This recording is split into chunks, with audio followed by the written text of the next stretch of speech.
The Fantasmagorium show presents Guns, Martinis, Gadgets, and Guns. We have a new Bond! And with that comes a transitionary tone.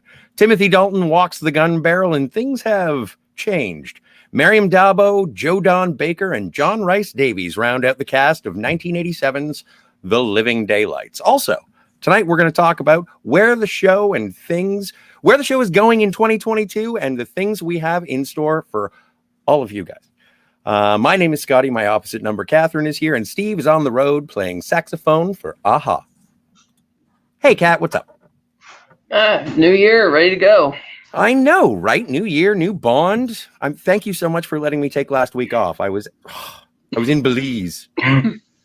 Yep, me too. I did want to take care of some old business at the end or at the beginning of the new year. Oh, Happy New Year, by the way. Happy New Year. My dad saw No Time to Die. Did he? Hated it.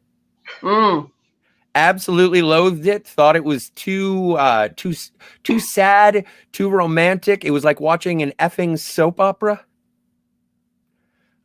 He thought that Q was a geek and thought that M was the bad guy and that Daniel Craig didn't have any fun. So much so that he had pre-ordered it on Amazon, the Blu-ray, the 3-disc special edition. He doesn't have a 4K TV or a 4K player, pardon me. And he said, just get it out of my house. So when you do find yourself interacting with a detractor, well, that story had a happy ending because you have it now then, right? Oh, it's a total happy ending for me because I loved it. I feel a little bad because I was the one who was like, Dad, this is awesome. But it worked out. It worked out for me in the end. And that's all that really matters. But what do you do when you interact with someone who is so vehemently, or when you hear about such criticisms? Is it a matter of trying to win the argument, or is it understanding their perspective? I'm just curious. I don't really bother because depending on what you're talking about, it's like a lot of times it's on the internet and this whole 0 to 10 society we live in now where you have to be either absolutely love it or absolutely hate it. The internet doesn't seem to understand that there's a between section. So it's like, I usually don't. But when it comes to fandoms like James Bond, it is sort of an intense thing. Like I heard about it, I know on the internet, but it's strange when you see it in person. And you've told people, you're like, I really like this. And then they see it and they're like, I never want to see this again. I want to take it to a river. So I just sort of, and also it's my dad. So it's not like I'm going to be like, oh yeah, you're wrong. You're just woke or whatever. And so like, it's just strange. And I just accepted it. And I was like, okay, I can understand where you're coming from. And again, we had this conversation offline a little while ago and it was like, I can see how traditionalists, people who want a one and done James Bond movie, episodic in nature, disconnected from everything else, I can see how they just think that, first of all, the arcing narrative, and then also some people weren't able to swallow the fact that, spoilers for No Time to Die, James Bond dies. Well, we're 5 movies into this now, and if they hadn't figured it out after the first 4 that this is an ongoing story, as haphazard and slapdash as it is, then I don't know what to tell you. Yeah, no, fair enough. Anyway, and that's a valid concern, but I'm pretty sure that my dad has no real recollection of Quantum of Solace at all. Yeah. So I think the only thing he liked about Skyfall was Silva. He was like, that's a creepy MFer. Anyway, so yeah, no, my dad didn't like it. But speaking of but in result of that, I got the No Time to Die 3-disc special edition Blu-ray. So I got that going for me. But once again, you kind of win because you got something way better than a 3-disc special edition Blu-ray of No Time to Die. Where is your 3-disc Blu-ray? Pull that up. Tis here. That Blu-ray, okay. Yeah. I've already integrated my steelbook onto the shelf. You might see that little white band way over there at the top row on the edge. Sorry, I broke it. You did. Okay. Wait, no, I got it. There we are. I did get something. Something big. All right. Do you need a forklift? No. Oh my. Heavens. Can I see the page count on that just by a visual assessment? Oh man, that looks thick. That looks like 2 inches thick. 3. Pretty big page. It's got the final page in the acknowledgments is at 648 pages. Wow. And I'm assuming this is glossy, high card, like good pictures. Yes. Let's see. Well, here's something neat. Just right off the bat, I can show you right here. You got all the storyboard prints printed out, or not the. This is like the story chart for From Russia with Love. Oh wow! And they got it highlighted because they film things out of order and they mark things down for story points for continuity. That's really cool to open and close the book. But image-wise, it's kind of like here's one for Diamond. Set there in Las Vegas penthouse. You have a behind-the-scenes filming of that sequence. I'd hold the thing up, but it's like heavy. But it's basically a making of for all 25 films sourced directly from Eon's archives, and it includes the Ian Fleming Playboy interview from 1964, I believe, or earlier, perhaps. Maybe it was the one from the 50s. But it's pretty big. No, that's amazing. That's a mighty tome. It's a mighty tome. It's going to increase the knowledge and fantastic tidbits, factoids about this show for years to come. Well, speaking of years to come, let's plan on this year. Yeah. What do you got planned? Because like, how many James Bond movies do we have left? See, we have tonight's. Living Daylights. We have 6 tonight, or 6 left, including tonight of the films.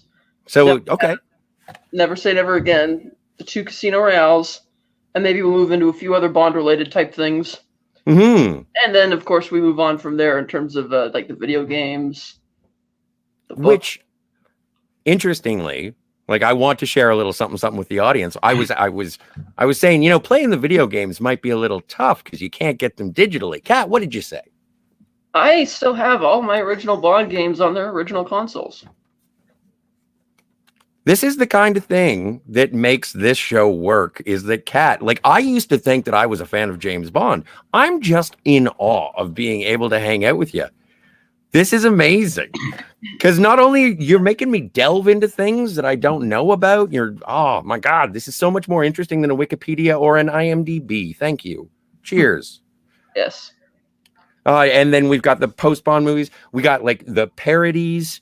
We've got the sort of like, have you ever seen Our Man Flint? No, but I have those films. But isn't that would be Bond adjacent, wouldn't you say? Yeah. That would fall under the purview of Martinis, Gadgets, and Guns. Sure. Why not? We got Austin Powers. So we do, and as always, if you would like us to cover something Bond related to make me get into a tie on a Wednesday, then absolutely you should comment below, share, like not share. Well, share. Yeah, no, totes. You should share. Press the buttons, all the things. But yeah, if there's something that you want to see us cover Bond related, let us know. We absolutely will do it. We have a website, apparently. All the things are linked in the description. Also, you can buy a mug. We have a merch store. We also have a t-shirt. We do have a t-shirt. So many things are happening this year. We're not going anywhere in 6 weeks. We're going to continue to dazzle you with Kat's knowledge and collections. And I will be the monkey on the sideline going, this is wicked cool. So without further ado, shall we discuss before the recap? Discuss. Yeah, the Living Daylights. Yeah, this is interesting because, they had to find somebody to play the role. And, Cubby, for some reason, insists that, oh, no, I let Roger Moore go. Whereas Roger's like, nah, I quit on my own because I realized it was just thinning a bit much. So there's that. And then, funny story, they wanted to get Pierce Brosnan because his show had just been canceled, Remington Steele. But it was because news was leaking in the tabloids that he might be cast as the next James Bond that caused NBC to get, renew interest in the show. They're like, oh, if he's going to be Bond, people are going to love this show now. So they renewed the show, but obviously that caused an immediate scheduling conflict. And so he had to drop out of consideration for the Bond role. And as a result, nobody cared anymore. And so the show was canceled after only recording an additional 5 episodes, which was kind of funny. Poor Stephanie Zimbalist. Yeah, and then they kept going back and forth with Dalton and others, and he kept saying, I don't really know about it. And everybody except Cubby Broccoli loved Sam Neill. Like, everybody wanted Sam Neill for that role. And Cubby's like, I'm not really convinced. MGM put forward somebody else. Who did they put forward? That was a funny thing, because, Dalton kept saying no and no, because there was a kind of a thing at the studio where they're like, well, he's kind of expressed a public lack of interest in coming back to this role. And he's like, yeah, but so what? We don't really, does it really matter that he doesn't want to do it? He's good. But, oh, yeah, that's right. So MGM wanted Mel Gibson to do it. And then the Brock was like, no, absolutely not. No. And they're like, yeah, no, because by then he'd already had his Mad Max fame, and that's a different type of character. And famous by then, and it's like, no. And so finally, was that? But that's also, don't forget when Roger Moore was cast as James Bond, he was sort of riding the celebrity of the Saint. And when Roger Moore was hired, Cubby said, like, I'm on the first name basis with Cubby Broccoli. Mr. Broccoli said, the Saint is not James Bond. And the same thing happened with Pierce, and it's like, no, Remington Steele is not James Bond. And I appreciated that distinction. Mel Gibson, not James Bond. First of all, he's an American, Australian expatriate, or is it the other way around? I don't know. And so, no, it doesn't work in the same way. I appreciate Cubby's adherence to maintaining the Commonwealth. British actors only, or at least Commonwealth actors only. It wasn't so much that he was restricting to the Commonwealth as it was that he just didn't like these other people. He's like, no.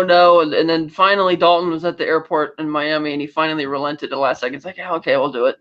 So it wasn't like this super enthusiastic type of thing. No. And then they asked Marion Diabo for the lead because she had previously auditioned for Polly Ivanova in View to a Kill and didn't get that role. So they're like, oh my God, she would have been young. That's only 2 years. Yeah, but still, like, she's young for, like, I find her young for Timothy Dalton. Like, everybody was young for Roger Moore in that movie. It's true. So they got her, and then the rest of the casting goes the way it did. The other guy playing one of our main big bads in this movie, how we pronounce his name, we didn't agree on it. Jerome Crab, is that how you pronounce it? I thought it was, no, let's go with Jerome or Jerome. It's not Jerome, but I think it's Krebe. Krebe? I don't know. Yeah, I don't know. Andrzej Wisniewski is in this as well as the heavy. And he's pretty good. He's the guy from Die Hard, right? Yeah, Necros. Yes. Except I was just making sure. It was amazing. Yeah. And then you got John Rhys Davies, you got Joe Don Baker, you've got and also who plays Miss Smallbone in this film? Who? Moneypenny, the Moneypenny replacement. Do you remember the actress's name? I have to look that one up. I got it right here. You don't have to look it up. We'll never see her again anyway. It doesn't matter. Is this in the next one? I don't even think Moneypenny's in the next one. You might be right about that. Let's see. Her name was Caroline Bliss. Well, bless you, Caroline Bliss. I enjoyed your performance for what it was as a bumbling Lois Lane in this film. Yeah, she was in both of them. Oh, she was. Oh, well, then you know what? I apologize, Miss Bliss. Yes. And also, like, I don't know if you want to hold off until we get to the scene specific, but like a bunch of stuff happens in Afghanistan. How did you find watching that? That's where it went over the top 80s in tone for me. Little Rambo 3, yeah. Yeah.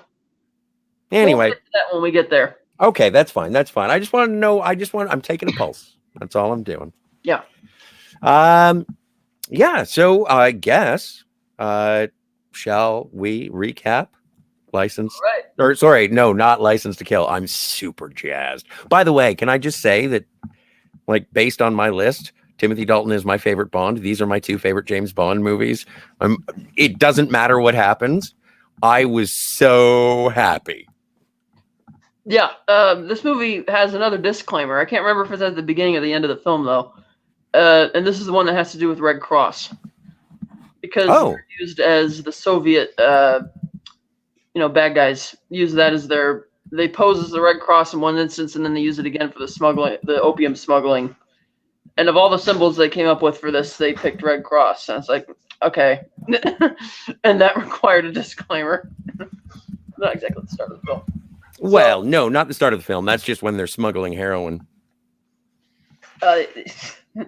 Yes, so the film begins in Gibraltar. And we have M with this weird mini office setup, like a three-walled office aboard a plane. And he's speaking to 300 agents. And he's talking about how proud he is that they've been selected for this training exercise, and that your job is to infiltrate Gibraltar, and the SA agents down there know you're coming, and I'm still very proud, and go for it. And they pull the lever, the door starts opening, and the guys are going to go parachuting, and the wind immediately picks up and starts blowing M's papers around, and he panics, and he has to run back and secure them. They dive out. They're skydiving in, and I don't see how you could possibly land at Gibraltar like this in broad daylight and expect to be covert about it, because they got these big parachutes. They're wearing stark black uniforms, which kind of stand out a bit. And we see this one guy down below hiding in the trees already down there, dressed just like they are. And he's kind of watching them, waiting to see where they land. The first guy gets caught in the trees. And no sooner than he unbuckles himself with the tree and lands, he gets shot in the back with a paintball gun by one of the SAS guys. And they're like, you're dead. You're already out of it. The guy's like, God damn it. Then the imposter guy starts moving over towards where the second guy landed, who's trying to, near the cliffside. And he's trying to ascend the cliff with these grappling hooks. He's climbing up, and he doesn't go too far. And he sees this guy step on top of the ledge and kind of look at him. And he bends over and attaches this little grapple with a note on it. And the note slips down, he looks on it, and it says Smilden, which is death to spies. And then he cuts the line with the knife, and the guy falls to his death. And Bond sees this. If I may, that's a direct reference to Casino Royale, I think, which is something that was connected to Le Chiffre in some way. And Bond actually has that scar in the books. He has the I don't know what the language is called, the Russian alphabet. It was on his. They carved it into his hand, just saying he was a spy. Anyway, it's a nice callback to the books. So he falls to his death, and Bond sees this, and then, meanwhile, the imposter goes to find the third guy who landed, and no sooner than he lands, he goes up there to confront him. He's already been shot with a paintball gun, and the SAS guy's like, "Oh, what are you talking about? You guys are already done." Like he shoots him with the paintball gun, and he's like, "Well, you're dead." And so, he just a second. Yeah. So he says, "You're dead," and the guy spins around and shoots that training mission guard in the chest. So he's dead. Second guy's killed. And so then. Yeah, so the third guy's now dead. The agents are gone. Bond is now seeing this imposter break into this SAS car, kills a guy. He didn't check to see, but the car's loaded with explosives. Starts driving down the hill. Bond races and jumps on top of the Jeep. He's hanging on for dear life as they're speeding down through through Gibraltar, and they run into this like touristy little section and smash a bunch of cars in the way. Bond thinks it's a good idea on this really narrow cliffside road to break in through the tarp covering the roof with the knife and try to kill this guy. And it's like, dude, you're gonna careen off a cliff if you do that. Not really smart idea, but he does it anyway. Miraculously, they make it. The explosives catch fire and start going off and causing problems. But eventually it gets out of control and they fly off a cliff. And Bond just pulls his parachute because I guess they had spare parachute. It's a spare parachute probably in case the first one would have failed. That's what I thought. Thank you. I'm glad we agree. Yes, so he's taken out flying away, and then the bad guy gets stuck in the car, which blows up before it even hits the ground. And we cut down to this boat, this old pleasure yacht. And this lady's lying there, and she's talking to her girlfriend about how bored she is with the, oh, there's nobody here but playboys and rich guys. They're so boring. No real men around here. And of course, Bond lands on top of her boat, and you see the shadow, and she's like, oh, what's that? And he jumps down on the back of the boat, and he just grabs her phone. He's like, she'll have to call you back, and hangs up. And he calls to report in, and he's like, I'll be in an hour. And she sits down next to him. It's like, really? He's like, make it 2. And then we go into Aha's The Living Daylights, which is a phenomenal song. I highly recommend you check it out. But initial impressions of Timothy Dalton as James Bond in this pre-credit sequence, I find it awesome. Yeah, this is actually a pretty good pre-title sequence as far as they go. Yeah. And also Timothy Dalton's doing a bunch of his own stunts. Like, there's obvious blue screen going on, but there is stuff that he was there, and it's one of those things that I think that he wanted to do. Like, there are a bunch of actors that I know that I've seen in special features and behind the scenes and interviews and things like that, and they've said, why would I want to be in this kind of movie if I wasn't actually going to do the stunts? And considering what happened in Octopussy, watching how many stunt doubles do things for Roger Moore, it was nice to see, and at least in the pre-title sequence, so much Timothy Dalton. We have a vibrant young Bond again, not some guy who needs to sit down after squatting. That's funny, because that's what David Bowie said when they offered him the role of Zorin. He's like, yeah, well, I don't want to play a role where my stunt double is going to be falling off mountains for 6 months, which shows that he didn't read the script. But I'm thinking of like Ewan McGregor as Obi-Wan Kenobi being like, they asked me if I wanted to be in Star Wars, and I said effing yeah, and like Willem Dafoe being coming back for the Green Goblin, and it's like, I want to do this stuff. Like, that's the whole reason. And so Timothy Dalton, it sort of like falls under the physicality of acting. I just find it an exciting, and you know what? It doesn't make sense that he has a second parachute, but I appreciate that you suspended your disbelief long enough to be like, no, it's the spare parachute. I had to do the same thing. And so anyway. Meanwhile. So the song's pretty good. And we come out of that and we're in Vienna. And I think that's where they'll be picked up at, right? Vienna? Right after Aha, The Living Daylights. That's right. So yes, Saunders is here. Don't worry. Yeah, it's the Saunders guy. So Bond goes to meet Saunders. And Saunders is kind of this boring agent from Vienna. Station V, as he calls it. He's a by-the-book agent. Yeah, they're at this opera, and they're watching the choir and the cellists play, and Bond shows up in the box next to him. He's like, oh, you're late. And he's like, oh, where's our man? He's like, down there in the box. And Bond looks at him with the glasses, and Saunders explains that, oh, this General Koskov is going to defect. And he's like, oh, okay. And Saunders is really proud of this mission because he's like, oh, this is my baby. I chair this. Oh, I'm a big shot, But Bond gets distracted and starts looking at the people on the stage. And Saunders is like, we have no time to lady watch right now, Bond. Get that, get that out of your head. We gotta get going right now. Right. So Bond gets this super high-powered sniper rifle. He puts on a glove for some reason. I don't understand. I guess the recoil or something. And the way he does, like, it's the reverse of the tuxedo thing from GoldenEye, where he sort of velcros and pulls across, and he puts on like a camouflaged sort of tactile neck. It's amazing. Yes, so he and Saunders go to set up in the building across the street outside the show because Koskov is going to come over and meet him. I suspect that he's being watched by the KGB, obviously. Yes. And sure enough, the cellist, of all people, shows up in the window above the building where Koskov is leaving, and she's got a gun. And yes. Saunders immediately orders Bond to kill him, or kill her. Kill her. She's going to kill Koskov.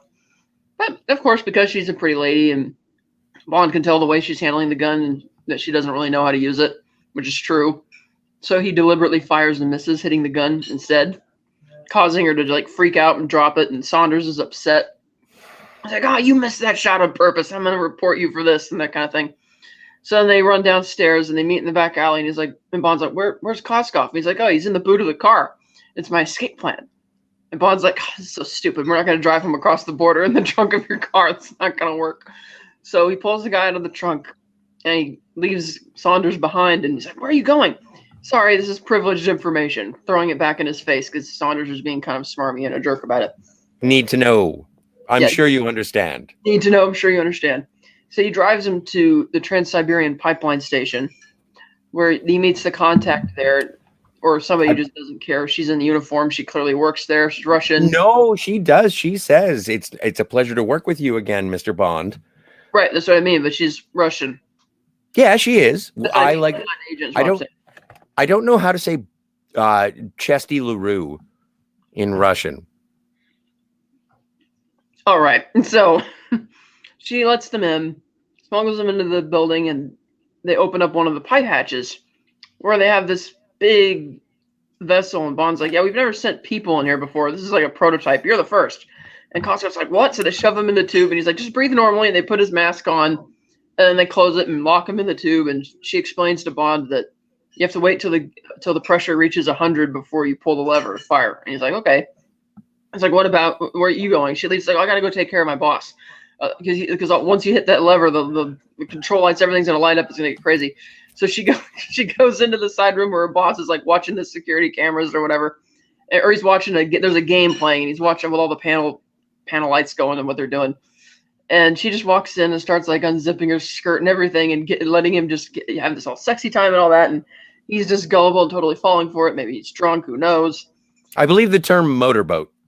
Yeah, and so the 100 hits the 100-meter gauge.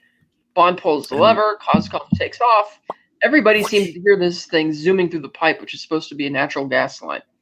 Even people at the border hear the zoom. Even Saunders hears this thing zooming by and wondering what the hell it is.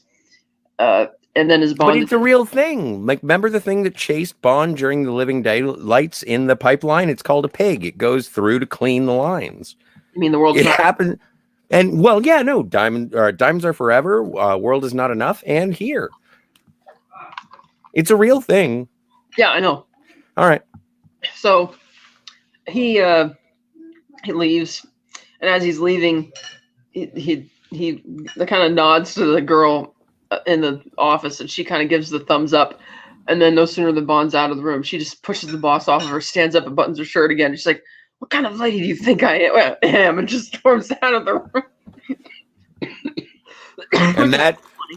and that Soviet technician was Me Too'd. Yeah. Yeah, anyway. Sorry. Bad joke. So, across the border, Koskov shows up at the other line station, and Q's there to meet him. And they let him out. They immediately send him up this huge stairwell. It's like this never-ending stairs that goes on forever, and even Q has to go up there. And you could tell that obviously they didn't have the actor Desmond Llewellyn go up all those stairs, but they made sure to show him huffing and puffing when he comes out on top. And they put Koskov in this military jet that was waiting to meet him there, while Bond and Koskov are being frisked at the border driving across. Or Bond, not Koskov, but Bond and Saunders are being driving across the border, being frisked and all that. And Saunders is still a bit clueless as to how they pulled it off, but he sees the jet flying away and he kind of gets it. And Bond gives a knowing look. Yes, and then there is like between Saunders and Bond, it's like you deliberately missed and all of this and everything like that. And it's like, tell him whatever you want. I don't care. He can fire me. It doesn't matter. Stuff the orders. I'm sick and tired of this shit, which is an interesting. That's not a thing I've ever seen James Bond say before. I did what I had to do. I wouldn't say he's gone rogue yet, but this is the first bucking of authority that we've seen in James Bond. Yeah, and I can see why, because Saunders is just being a dick because Bond took over the operation, which is basically what it is. Well, and also not only that, but like in the later films, everyone gets mad at Bond because he kills somebody. In this movie, the first thing he gets in trouble for is not killing somebody. Like, he keeps a lead alive. It's what makes the rest of the movie happen. Yeah, and so he's kind of upset about it. But again, Of course. he's just being a dick because Bond took over the operation, which is all it is. True. So Bond goes to meet Q at Q Branch, and he's being shown like a bunch of screenshots of other female KGB agents, assassins, trying to find one, and he can't identify. And Q's explaining what each of them are good at. One of them's like this built like a Olympic weightlifter or something, and then there's another one who's capable of posing as a little girl. Choice of just holding like a teddy bear at her arms. And Q's like choice of assassination. Exploding teddy bear. Yes, exploding teddy bears. And then all of a sudden you hear this very 80s music playing, and Q's like, "Oh, fantastic!" And he goes down into the lower lab where this guy's got a boombox, and in a very ridiculous, not conspicuous way whatsoever, a panel of the boombox opens. This little rifle cannon comes out of it, and even a gun sight comes out of it as well. And he fires like a little mini bazooka. And Q's like, "Oh, that's great. We call it the Ghetto Blaster, making it for the Americans." And it's like, yeah, okay, it's not going to work. And then we meet the new Moneypenny in the scene, of course, and she kind of flirts with Bond, and it's like, okay, she's not going to be there very long. Well, it's a different dynamic. It's interesting, and I'm glad. Like she was incredibly forgettable. Like as mentioned before, she was in License to Kill as well. I don't recall her in that film.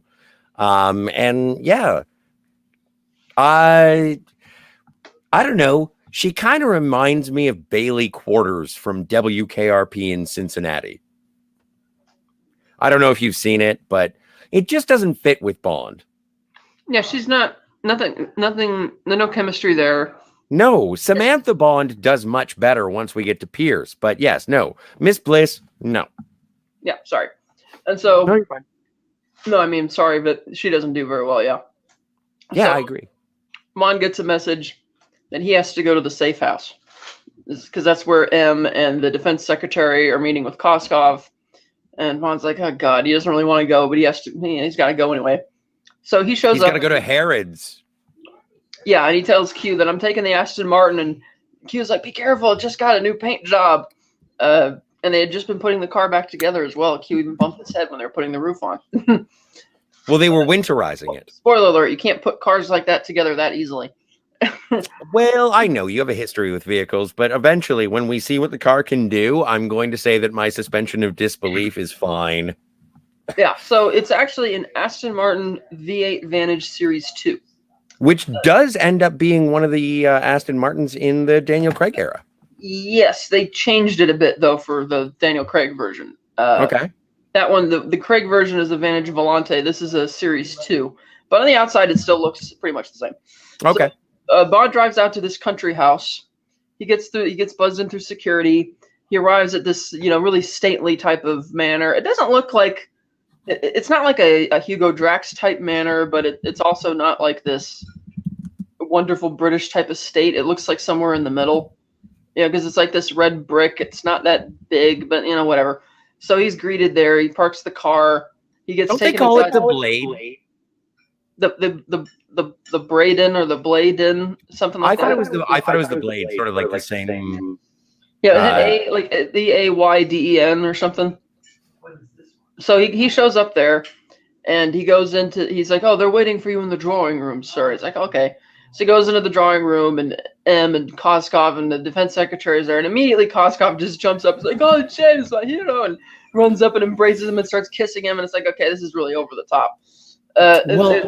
Even Bond's taken aback by it. I kind of find him like sort of a bit like a.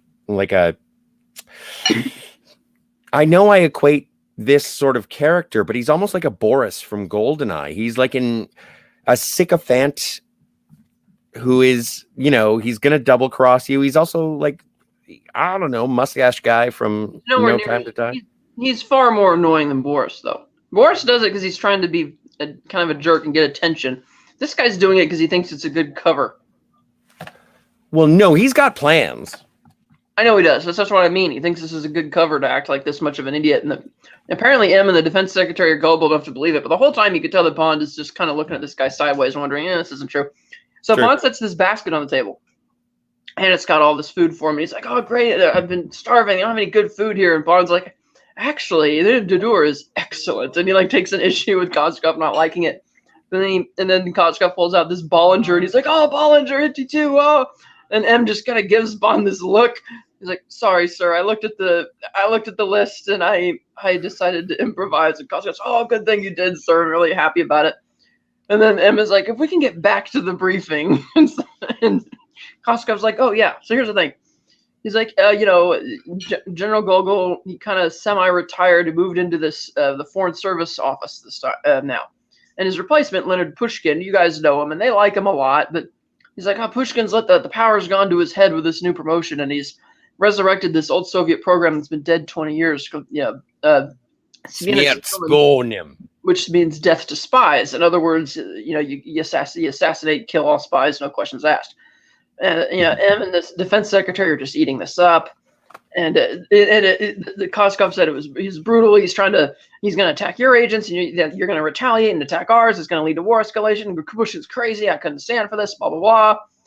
And M and the defense secretary just keep eating this shit up. And Bond is just kind of sitting there, looking kind of skeptical because he's not provided anything to prove his case other than the fact that M is like, well, we did find a note on 004 from the Gibraltar incident. And it's like, ooh, you found a note. Big deal.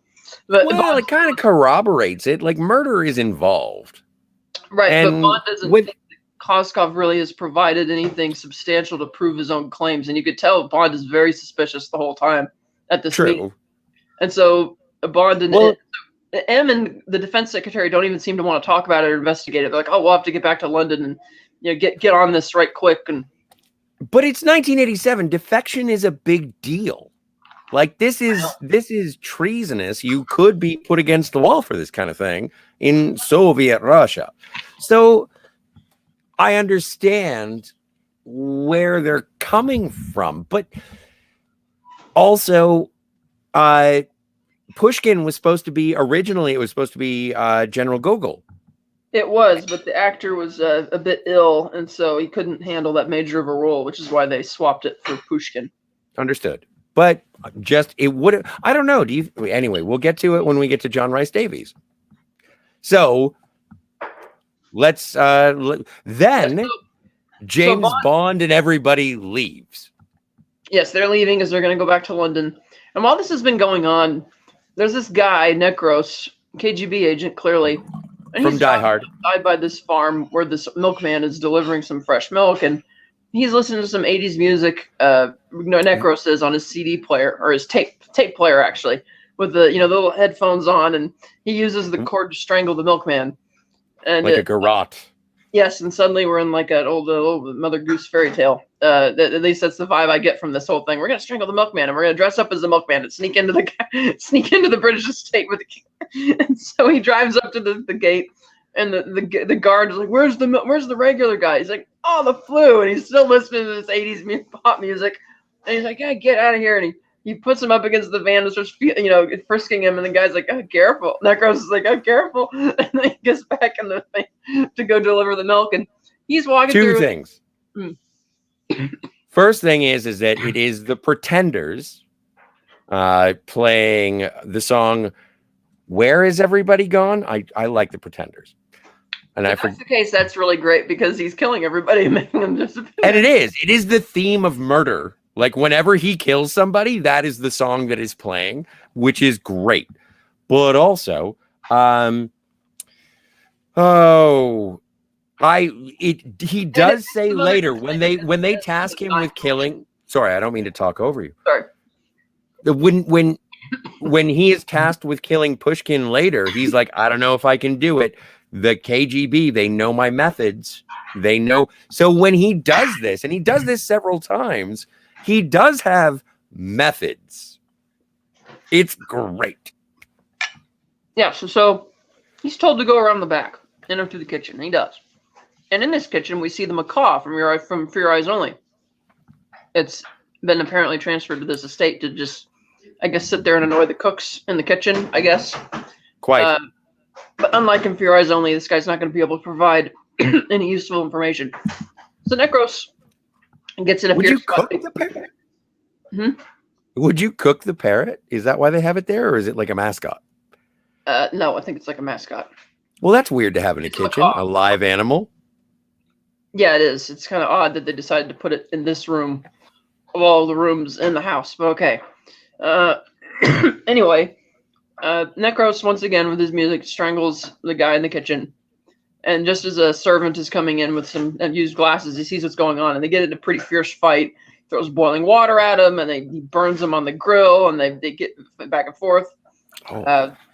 Actually, they pull the alarm, and Necros is like, "Oh, there's a gas leak in the building, and evacuate, blah, blah, blah." And everybody's evacuating, and they're falling for it. It turns out that Necros's bottles of milk are actually these chemical bombs that he throws around like Molotov cocktails and starts setting bombs off in the building. And Koskov sees him, and he's like, "Oh no, the KGB!" The guards are all trying to run and get him out of there. Necros eventually corners them, marches them outside, where a Red Cross helicopter lands, and they strap Koskov down on a gurney and take him away. And Necros takes off with them, and the place is all burning down. And then we cut back to MI6 headquarters, and Defense Secretary is just outraged at just how embarrassing this is. We're the laughing stock of the intelligence community. And rightly so, because they've been bested by the milkman. So fair point.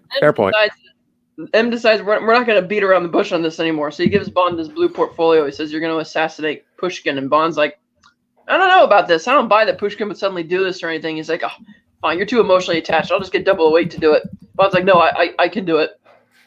And M is like, "Are you sure? You better do this." And he's like, "Okay, I'll do it." and so he goes to see Moneypenny about it. Well, no, M tries to put him on leave, and he says, "Well, okay, so if you want to do that, that's cool, but I think that we should follow the lead of the assassin, and so I'm going to go hang out and find out." And he's like, "Okay, fine, that's better. Don't go. We won't make you kill Pushkin. Go find out how the defection worked." Yes. Right? Well, he doesn't give him the explicit order to do that. No, he just says, "You better do it." And Bond lies, says, "Yes, I'll do it. You can trust me." Bond is the one who decides he's going to take it upon himself to do that. And he goes into Moneypenny's office, and he says, or not Moneypenny's office, he goes back to Q Branch. He tells Moneypenny, "Okay, I need you to give me a flight to Tangier, because that's where Pushkin's going to be, but I need the flight through Bratislava, which is where the defection happened." And she's like, "Oh, you're being coy again, James." He's like, "Oh, I know you can handle it, Moneypenny." He picks up his new fancy gadget from Q, which is like the whistle, the whistle thing to attract the timer. It can be used for a bomb. It can be used to unlock things. Of course, Q has coded it to be a wolf whistle for Bond, of course. And he gives him a universal key capable of opening about 90% of the locks in the world. And Bond's like, "Okay, cool." So then he's going to go to Bratislava. But first, we take a little detour to Tangier, where Leonard Pushkin has shown up, played by John Rhys-Davies, known as Sala from Indiana Jones movies or Gimli, Lord of the Rings. He's awesome. So he goes to this estate right near the coast, up on the little hillside near the beach, and it looks like it's patrolled by guards. It's got cameras. It seems kind of official. He gets buzzed in by this guy pretending to be like an army sergeant, and he walks him into the main entrance. And in the whole hallway, you see all of these mannequins dressed up to look like world-famous dictators throughout history that are all styled to look like the same guy, Brad Whitaker. And one of them actually is Whitaker standing there. And he greets Pushkin, and he puts on a big show, and he takes him into his back room to show him all the weapons that he has. And you see he's got all these war models out, including like Napoleon's Final Battle of Waterloo. He's got a big bust of himself in there as well, and he fancies himself as genius. He's like, "Oh, you're going to love all these new weapons we're going to give you. It's going to be great." And Pushkin's like, sir, what army did you serve in?" And Whitaker's like, "Oh," and he's like, Pushkin's like, "Yeah, never mind. You were kicked out of West Point, expelled for cheating. You then worked as a mercenary in the Congo for a bit before using your connections there to arrange some illicit arms deals. And that's how you came to be where you are now." And Whitaker isn't too happy about it. He's like, "Oh, those are just lies spread by my competitors. You need to listen." And he's like, "Mr. Whitaker, you're going to return the money that we've paid you within 48 hours. He's like, "What are you talking about? You can't cancel the order at this late a time. It's too complicated. You know how difficult it is to get this stuff." He's like, Mr. Whitaker, I happen to know that our money's been in your account for 8 weeks and you've not yet spent a single cent of it. You've not tried to acquire anything with this. So you're going to return it in 48 hours and the contract is canceled, period. Yeah. Yeah. And he leaves. And we learned from this meeting also that Koskov is the one who had made the arrangement.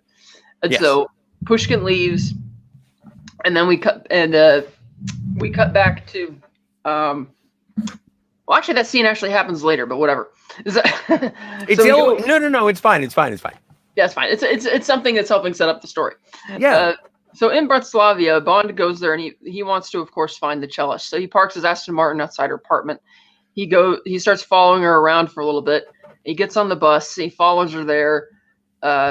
She's riding on the bus and they get stopped. And these KGB agents come on board and they take her away, but they leave her. She leaves her cello on the bus.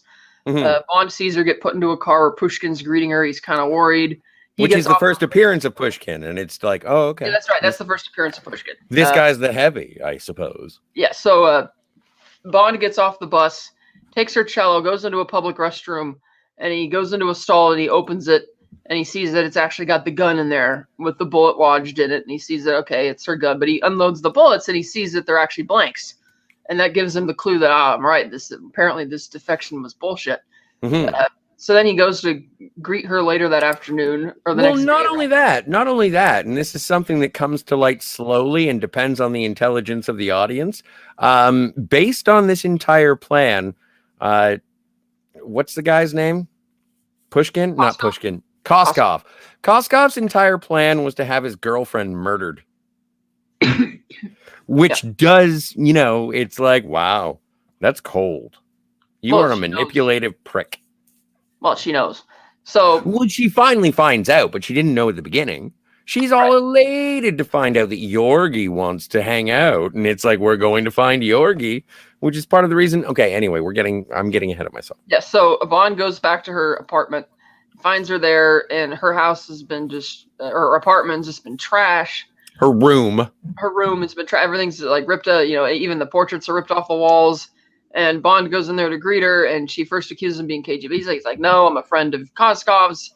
And she's like, oh, Georgie, you know where he's been? And he has the cello there, and he's like, don't worry, I disposed of the gun in the river. And he's earned her confidence that way, because the fact that he's not, too concerned about it tells her that, oh, okay, this guy must be telling the truth then. So she doesn't really question it from then on out. And so he's like, well, the British, she's like, well, where's Georgie? You know where he is? And he's like, well, the British are still moving him around from place to place because they think it's safer. But I think he might end up in Vienna eventually. We'll go meet him there. She's all excited. She's like, yay. But he points out that, yes. But he points she out, is like, yay. You're absolutely right. But he points out that the KGB are watching her house. And they have to figure out how they're going to get her out of there. And this is actually kind of funny. So the KGB agent sitting outside in the car notices her leaving the front door. And she's got the big cello case with her, wearing this red hat and a long trench coat, and she gets into a phone booth. We see the V8 Vantage parked a little bit behind the phone booth, and then one of the tram cars comes by, and it doesn't pass by very long, but just long enough that once it passes by, we see that she's still in the phone booth, and the V8 Vantage suddenly revs its engine and drives away. And after getting a few blocks away, she comes up, ducks up from behind the under the dash. She's like, oh, we made it. That was so great, James. He's like, oh, you did. And we see that the guard guy, the KGB spy, suddenly got suspicious because she's been in the phone booth way too long. And he goes up there and he opens the door. And no sooner than he opens it, it's her cello case, which just falls over with her hat and clothes. And she uses that very few split seconds of time to take off the jacket and the hat to prop it on the cello case, and will prop it against the door to look like she was in there, which is pretty clever, actually. It is really, I like it. It's almost Hitchcockian. So they're driving away, and Bond's like, oh, don't worry, we'll get across the border. This will be easy. She's like, oh, we have to go back for my cello. He's like, what? She's like, yeah, I left it at the school. Conservatory. At the conservatory. He's like, that's out of the question. She's like, no, we're not. We have to go back. Absolutely not. No way. No way. Hard cut. We're collecting. Yeah, we're collecting the cello now. So we're collecting the cello, and we're wedging it in the back seat, and it might have gotten damaged even when he's trying to smash the thing in the back seat. And no, it was in a case. It was in a case. Yeah, I know, but he's jamming that case pretty hard to get it in there, and you hear it rocking around inside. And so they smash it, and then they take off, and he's like, oh, we're going to get caught now. It's been too long. And sure enough, they do. So they're speeding away towards the border, and the police have spotted them, and they're chasing them.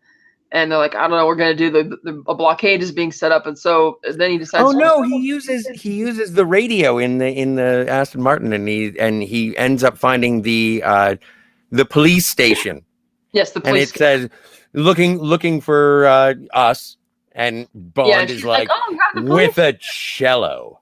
And she's like, oh, you have the police scanner. He's like, oh yes, it must be some type of aerial phenomenon. And she kind of believes that, and he eventually pulls off road, and we get involved in this chase sequence, which was really funny because he opens the console, and you see all the switches and everything here, and she apparently is blind or something and doesn't see it, because as he starts using all these gadgets to dodge the cops, and at one point firing a missile out of the car to blow up this truck, and just doing all this crazy shit, and driving out on using a laser beam to actually cut a car off of its axle, off of its entire drivetrain. And she's like, oh, what happened? And he's like, oh, salt corrosion. It's really bad. And then it is very badass. And so he drives out onto the ice, and because one of the tires has been shot out, it's like it really is a good ice cutter. So he does this thing where he does like the semicircle swerve to trap one of the cop cars, and then it starts. Oh, I love it! And the ice goes all wobbly wobbly. Yeah, it starts sinking, and then he deploys the skis, which are elevating the car so he could drive on the track, and she's still oblivious if there's any gadgets on this car at all, because she's just that dumb. They keep taking off and eventually have to speed into the forest, and he knows they're not going to make it much farther. So he's like, get your cello out. It's a good thing we brought it after all. So I'm glad I insisted that you bring that cello. Yeah, I'm glad I insisted that you bring the cello, which if they hadn't brought the cello, they wouldn't be in this situation anyway, so whatever. Because they would have evaded police and been across the border. I suppose, Buzz Killington, you are correct. So he crashes the V8 into the snow. He sets the self-destruct mechanism. They get out, and they open. He's like, take the cello out. So he takes the cello case out, and they both lie on the actual cello case and start sliding down the hill. Yeah. And these guards show up in their skis, and then the car explodes, and they get. Buys Bond and her a little bit of time to start, cranking down the mountain like in a toboggan, if you will. Up the cello, and he's using the cello to kind of steer them because either like way, a ski, like a single ski pole kind of thing. And I like that this is a Stradivarius, and she's not panicking at the amount of damage he might be inflicting upon it by doing this as they're skiing down the mountain. What do you want? You want another Stacey Sutton being like, James, well, she my Stradivarius? Well, she is a little bit, but she's not as bad as Stacey. Yeah, she kind of is. But okay, so they're heading down the hill, trying to evade. The guy is chasing them, and they get towards the border station. And Bond's like, "Get the pass." He gets the passport out. He's here. Hold this up to them as we go by. And so they speed through the checkpoint, and he's like, "We have no declarations except for this cello." As they fly by down the hill. And hello. And that's when we have the scene in Tangier where Pushkin goes to meet Brad Whitaker at his weirdo military estate and tried to cancel the order, which hasn't even been acted yet. And they're like, you can't get the money back. And you have 48 hours, and just kind of leaves. And then we cut back to Bond and what's her name again? Kara, that's right. She's So Bond and Kara are getting out of the back of a vegetable truck in Vienna, and they hail a cab, which is a horse-drawn carriage. No. See, and I found this part of the performance lovely because Timothy Dalton Timothy Dalton playing James Bond even looked surprised, but he knew he would get it anyway because it's like, well, he goes, taxi. And I was like, why is he so happy about hailing a cab? And then you see it is a horse-drawn carriage.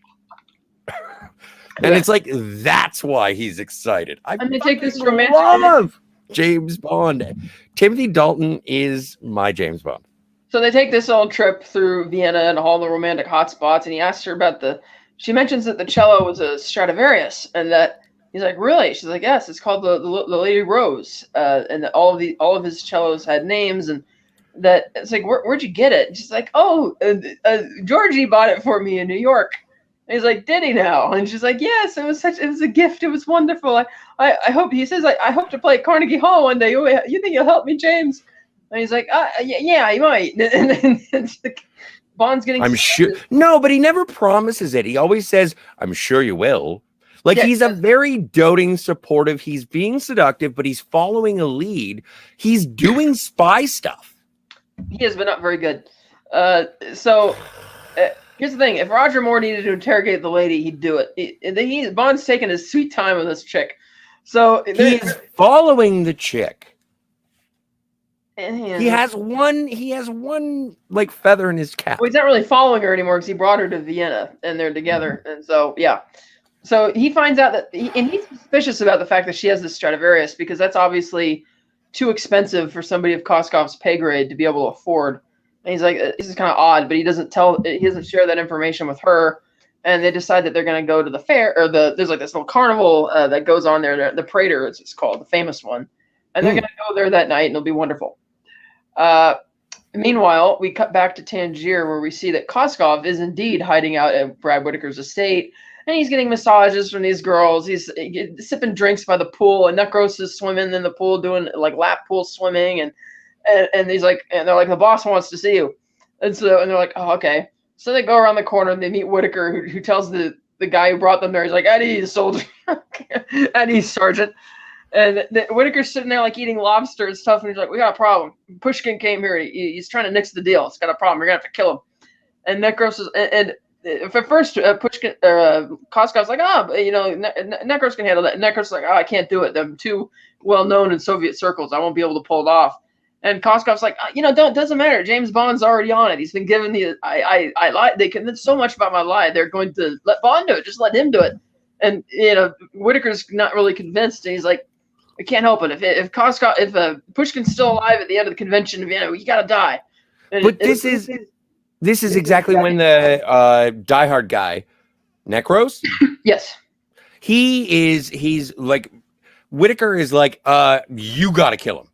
Like, we just gotta kill him because it's part of the plan.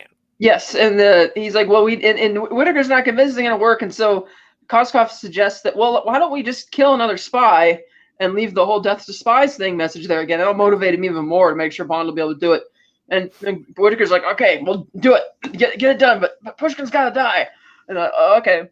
So then we cut back to Vienna, and Bond has agreed to meet Saunders. He's already called Saunders and told him about the purchase of the Stradivarius. And even Saunders... The Lady Rose. And even Saunders had to concede that it is a bit suspicious.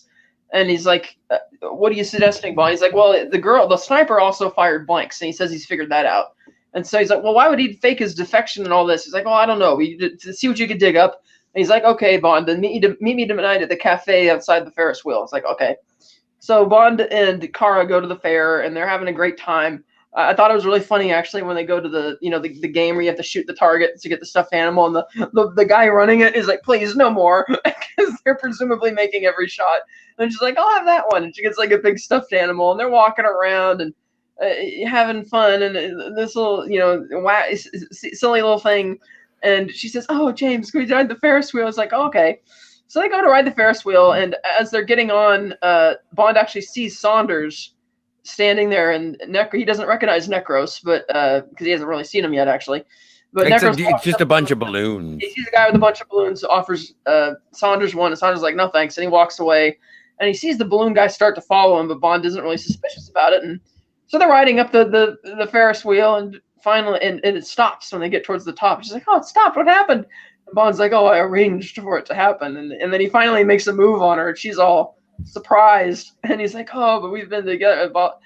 And she's like, kind of, and because he kind of realizes finally that it's time to find out where's Georgie? Like what like something, like what's Georgie up to, But it's clear that she doesn't really know that much about what Georgie's actually been up to.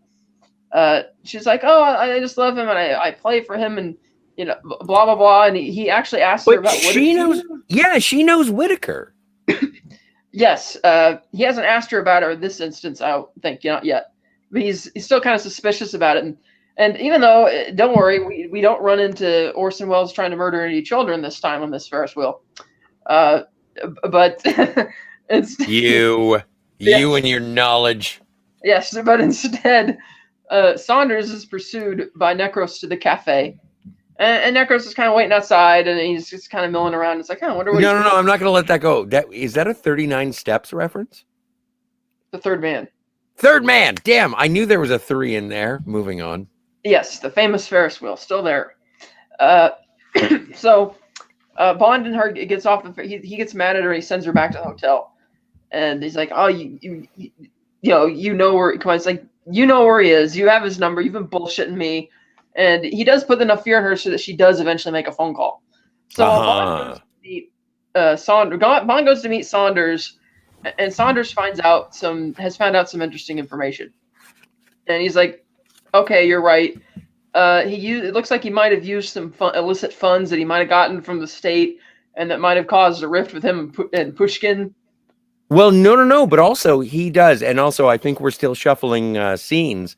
Saunders is the one who says that the Lady Rose was purchased by Whitaker. Yes, he tells him that Whitaker was the one who bought it. Bond's like, what? And he's like, yeah, Whitaker bought it for her. The arms dealer. The arms dealer. And Bond's like, oh, God, now he's really kind of pissed. And so Saunders goes to leave. He's like, okay, we'll rendezvous later. And as he's stepping outside, he gets killed. By this bomb. By an explosive closing door. Yes, an explosive closing door, which is kind of interesting. A way to kill him. I didn't see that coming, actually. I thought that was actually kind of interesting. It was kind of cool. It was really cool. And so Bond goes and he finds him dead, and there's a balloon sitting there next to him that says Schmolin on it again. And Bond's like really angry. He's like, "Urgh!" And he sees the balloons over the hedge, and he gets mad, and he starts acting like Bond, and he jumps up and he's like runs around the hedge, and he sees that it's just like these pulls a gun on a kid. Pulls a gun on a kid, and it's like at a fair. That's not a good look. And his mother, and the mother, which ain't a good look, and he realizes he's kind of been duped. Yeah. And so they need to get to he needs to basically. But this is where Kara shows up and says, "What happened? I heard that there was," and Bond is like, "There was a terrible accident," and so, but he's angry, and Timothy Dalton sells it and says, like, Kara is like, "Did you?" And he's like, "Hear from Yorgi? Yeah, I got the message." And then she's like, "So what's going on?" And it's like, "We have to go to Tangiers now." And she's like, "Can't we stay for a little while? Because they've been wooing and flirting. And by the way, Timothy Dalton's Bond is good at seduction." And he's like, "No, bitch. We leave it in the morning. First thing, dawn, sunrise. We got to go." Different accent, obviously. Yeah. But he is angry and he is in Bond mode now. We are no longer chasing leads. We are going to stop this fucker. Pardon my French. And that begins by them going to Tangier. Yes. And leaves her at the hotel. And he decides he has to go find Pushkin. He's like, he's got to figure out what the fuck's going on, because he knows now that he knows from the evidence that he has that Koskov's a liar. And well, no, from the evidence that Koskov's given, Smeert-Sponum is a sanctioned operation. They just killed Sanders. From the information he has that Koskov's bullshitting. That this is Koskov's doing, not Pushkin's. And he's this. I disagree. I disagree with your interpretation of this particular situation. I think that they manipulate it so that killing another agent is going to initiate Bond killing Pushkin. That's what they do. And what does Bond do? He goes to kill Pushkin. Not exactly, because he goes to... So what he does is he goes to Pushkin's... or on his way over to Pushkin's place, he gets picked up by these two ladies in this hot rod. And they drive along, and he's like, "Oh, we're going to go have a party." And they're like, "Oh, yeah, we're going to have a party." And they pull a gun on him and take his gun instead. And he tries to bribe him with money, and it doesn't work. And so they take him to this boat, and they march him on board. And it's Felix, played by this... some guy, I don't know who. This Levi's jeans model. Yeah, this 80s Levi's model. And yes. He's like, and he's like, "Oh, no hard feelings, James." And he's like, "Well, not if the party is still, we can still have the party. Then yeah, no hard feelings." And they kind of leave. And Felix wants to know what the hell's, or no, that's right. He goes there afterwards. I forgot. So first, you're right. He goes to Pushkin first. He goes to Pushkin's hotel room, where Pushkin's girlfriend, or his wife or whatever, is there. And Pushkin walks in the room with flowers. He's like, "What's wrong?" And he slams the door behind him and pulls a gun on him. And he's like, I want to know what the fuck's going on. And he kind of interrogates him about it. and he tells him what he knows, kind of, and Pushkin's like, what is a death to smoke? Death to spies. Like, that program's been dead 20 years. What do you want to know about it? It's like, oh, you got 2 dead agents have the names. I'm like, oh, it's not my business. And he mentions Koskov was gone. It's like, what? Koskov, he disappeared 2 weeks ago. And it's like, yeah. And he's been up to no good. And he's like, and he eventually gets really pissed off at him because Pushkin triggers an alarm on his watch. And Bond even curses himself for being dumb enough to not have seen this. No. He curses Pushkin and he fucking smacks. Again, I apologize about the F-bomb, but he smacks him and he's like, that was bloody stupid. Like there was a level of professional courtesy that was going on between them. And then so Bond then disrobes Pushkin's concubine, I guess. I don't know. Wife? I don't know. And his wife. And he doesn't just disrobe her, he rips her clothes off is what he does. And then and also this is the most prolific side boob and nipple. So the guard who comes here is the same guy who was watching Kara's apartment. And he comes to open the door. He walks in and he's immediately taken aback by her standing there. And then Bond just immediately smacks him over the head and disarms him, slams the door. He does a cool thing with the door. Yeah, and he orders Pushkin on his knees. And Pushkin's like, "What, you gonna kill me for this?" He's like, and Bond's like, if I trusted Koskov, you'd already be dead. Yeah. And he's like, well, what are you trying to do? It's like, I want to know what Koskov's up to. It's like, I want to know too. Great. And he's like, well, we're not going to know what Koskov's doing until you're dead. And he's like, oh, so we're not going to find out unless I have to die. So I must die.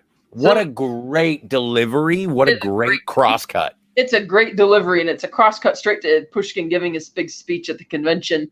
And you see all the little host nations standing around. Everybody's clapping and watching, and Necros is managing the spotlight.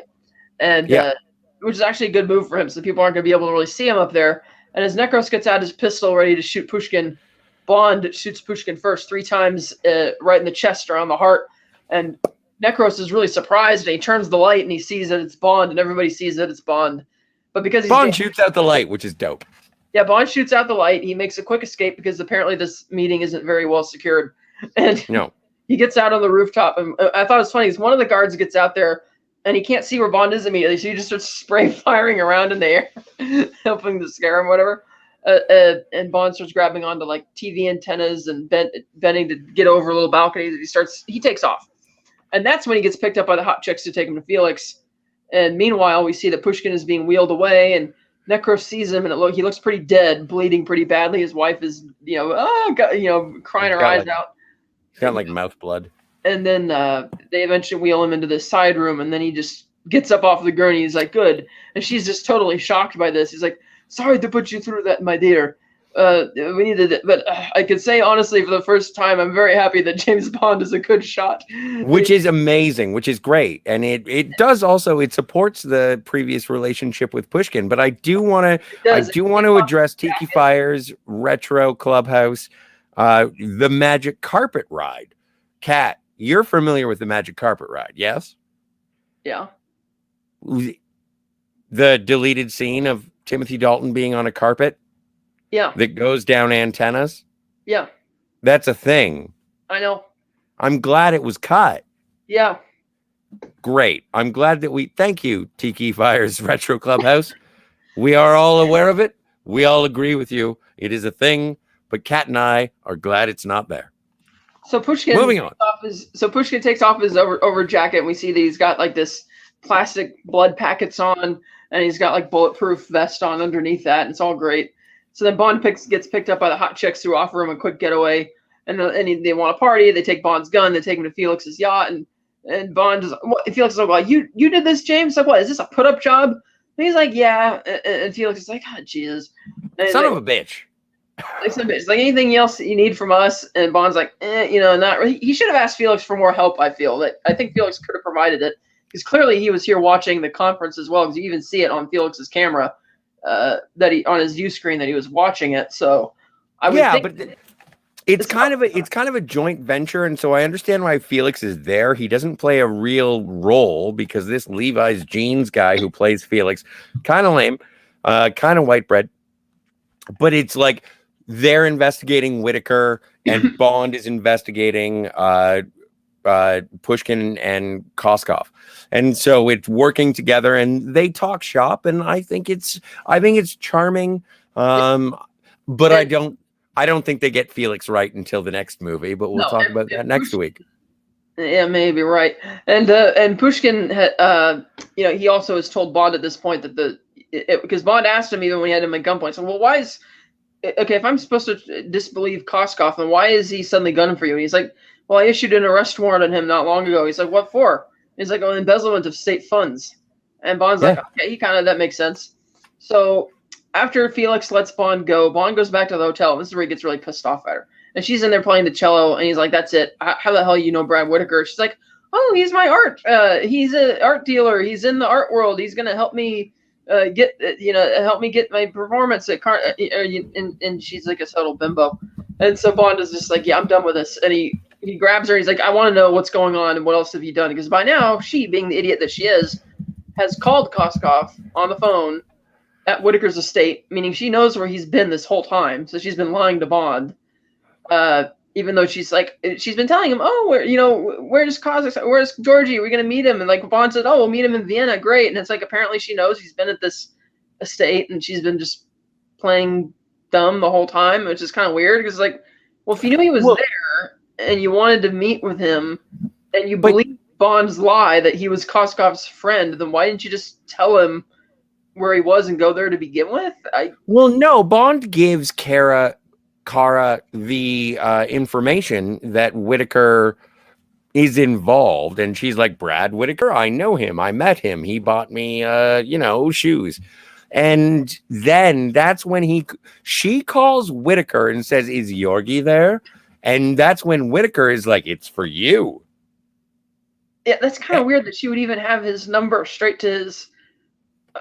I thought that was kind of odd, and that again, she's calling this guy, and it's like, this is what happens when Bond doesn't interrogate it just from the beginning and goes on this little merry fake romance thing for weeks or whatever he's been doing. He's been chasing a lead, Kat. You're sounding so much like M. You don't appreciate his methods. This method's taken too long. Like, I know, but it makes for a good movie, don't it? It does. Okay, so anyway, sure enough, Bond's been drugged because it's got like chloroform in there. Something. She's aware of it again, and she did it. Yeah, she did it because she's a bitch, and well, she totally is. I mean, she by this point is just like, she's been loving James. She's been going on this whole thing. She finds out where Georgie is. Oh, great, and then she just drugs Bond and leaves him there. So she's like totally out to lunch on this, and then the door opens and there's Necros walking in, and Koskov's there. And they take Bond and put him on an airplane. Well, they're taking him to the airplane at first, and they show the customs guy there that, it's for a heart transplant. And they open it, and the guy looks, and you see the heart in like a bunch of ice, and he's like, oh, okay. And they close it and seal it. They put him on the airplane, and Necros kind of gets up to go to the bathroom, and then Bond kind of starts waking up, and he tries to open the case. And she wakes up and she realizes, I was such a fool. It's like, you think? It's like, now you figure that out? So she opens the case and they look inside and they see that there's diamonds in the ice. And they're like, oh, okay, so that's why Whitaker didn't buy anything with all the money, the $50 million that he'd been given by Koskov. It's because they were swapping the cash for diamonds and are now en route to wherever it is that they're going. He doesn't quite know yet. And then Bond feigns illness again as Necros comes back out, and he goes up front, and then Koskov comes out to greet him. And he's like, get some black coffee for our guest. And he's like, Mr. Bond, I know you're going to be arrested and sent back to the Soviet Union for the assassination of Leonard Pushkin. I can't believe you did this, and, blah, blah, blah. And Bond's like, because he's like, what was this all about then? And Koskov's like, oh, well, it was part of a deep cover mission by Pushkin himself for me to feed disinformation to British intelligence. And Bond's like, okay, but he's still fishing for information because he wants to know what the catch is. Because clearly Koskov did this for a reason. He doesn't know what it is yet. Yeah. But Koskov's either smart or he just doesn't bother saying it because he doesn't feel he needs to. So he doesn't tell him exactly what's going on until the plane lands at a Soviet air base in Afghanistan. And they get off the plane, and he tells the Soviet police there, he's like, okay, arrest Bond. He's going to be sent back for the murder of Pushkin. And take her too. Take Kara. She's a defector. And she's like, Yeah. what? And he's like, yeah, you don't worry. I'll make sure you can play with a Siberian orchestra. Yeah. I'm sure you'll have a great time there, type of thing. And then she slaps him, and they take her away. And like at this point in the film, we still don't know what the ultimate goal is. Not quite. And I do appreciate the fact that Yorgi sort of he explains, and he's like, no, this is how this would have had. It's like explaining a chess game, and it's like, no, I did this so that you would do that, so that I could do this, so that we could do that.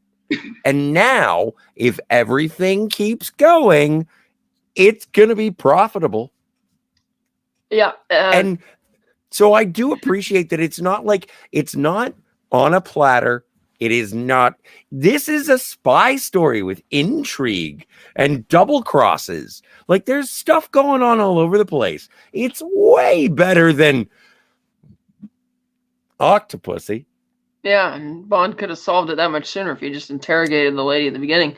So anyway, you want a TV episode or you want a movie, lady? You can get a movie out of it. Here we go. So being an idiot that he is, a smarmy, dumber than Dominic Green character, Koskov decides to stupidly turn them over to police rather than just shooting them right there on the runway. Yeah, that is pretty dumb.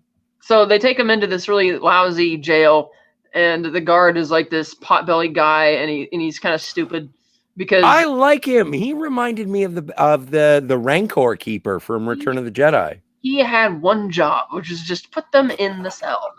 And what happens? Bond kind of fakes his falling to the ground to get his get the keys out from Kara. She's got his gadget that lets him unlock any kind of keys he wants, and the Whistler. So yes. They get he gets it back up and hits the Whistler, and then this little bomb, and then they fight. Bond ends up in this guy down, and then he gets the keys. They let themselves out.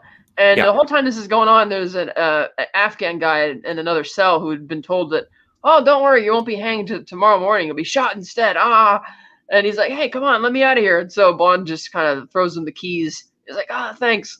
So Bond and Carl. That actor is the bad guy from True Lies. I'm sure that will have no bearing on the rest of the movie. No. And so, And so Bond and Kara get dressed up in this like a Soviet gear that they sneak outside. They hide along the side corner, and they see Nekros and Koskov there, and they're loading the diamonds onto this armored truck, and they're heading out into the desert. Bond doesn't really know what's going on, but they're like, we got to get out of here. So they start sneaking off the base, and they get captured by the Mujahideen, who apparently were there to mount a rescue of their cellmate. Oh, but that's because of the cellmate. Yeah, no, but Bond lets the cellmate go. Like he throws him the jail keys. The keys, which is why the cellmate shows up, and he makes sure, hey, don't kill them. They're our friends. They're like, okay. So they ride off into the desert, and they make it to this really nice, somewhat semi-ruined castle or fortress that has this bridge, which looks way too nice for Afghanistan. It's crossing this big gorge. So they go inside, and Bond and Kara get sent in their own room, and they're kind of locked in, and they're watching what's going on. And the Mujahideen are bringing more people in, and they're wondering what's going on. And he's like, "Oh, I'll see you now." And then they're like, "Okay." So they get taken into the side room.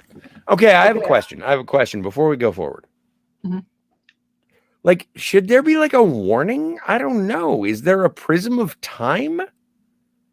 Now that we get into this part of the plot. What do you mean? I mentioned that it was Rambo 3, but it's very political if you look back upon this in terms of geopolitical situations. Yeah. In 1987, the USSR was in charge of Afghanistan because it was a major port for transporting it's like there's a lot of stuff going on that I, as a person on a James Bond podcast, have no frame of reference for. Oil, minerals, and they needed the oil primarily is what they needed for Soviet running out. All of this stuff is happening in 1987, and so because the Mujahideen They are allies of Western interests in the parlance of General Gogol. We're sort of financing them under the table type of thing, the West. Like there's a lot of moving parts in terms of looking at this movie based on the fact that it is, and we've used this phrase before on this show, of its time. And yeah, but I don't really have as much of a problem with it, and I'll get to that when we finish the review. Okay, then continue on, please. I'm just going to go get myself another pint of vodka. All right, so Bond and Kara get taken into this other larger room, and you see the guards all sitting around there, and they see their friend.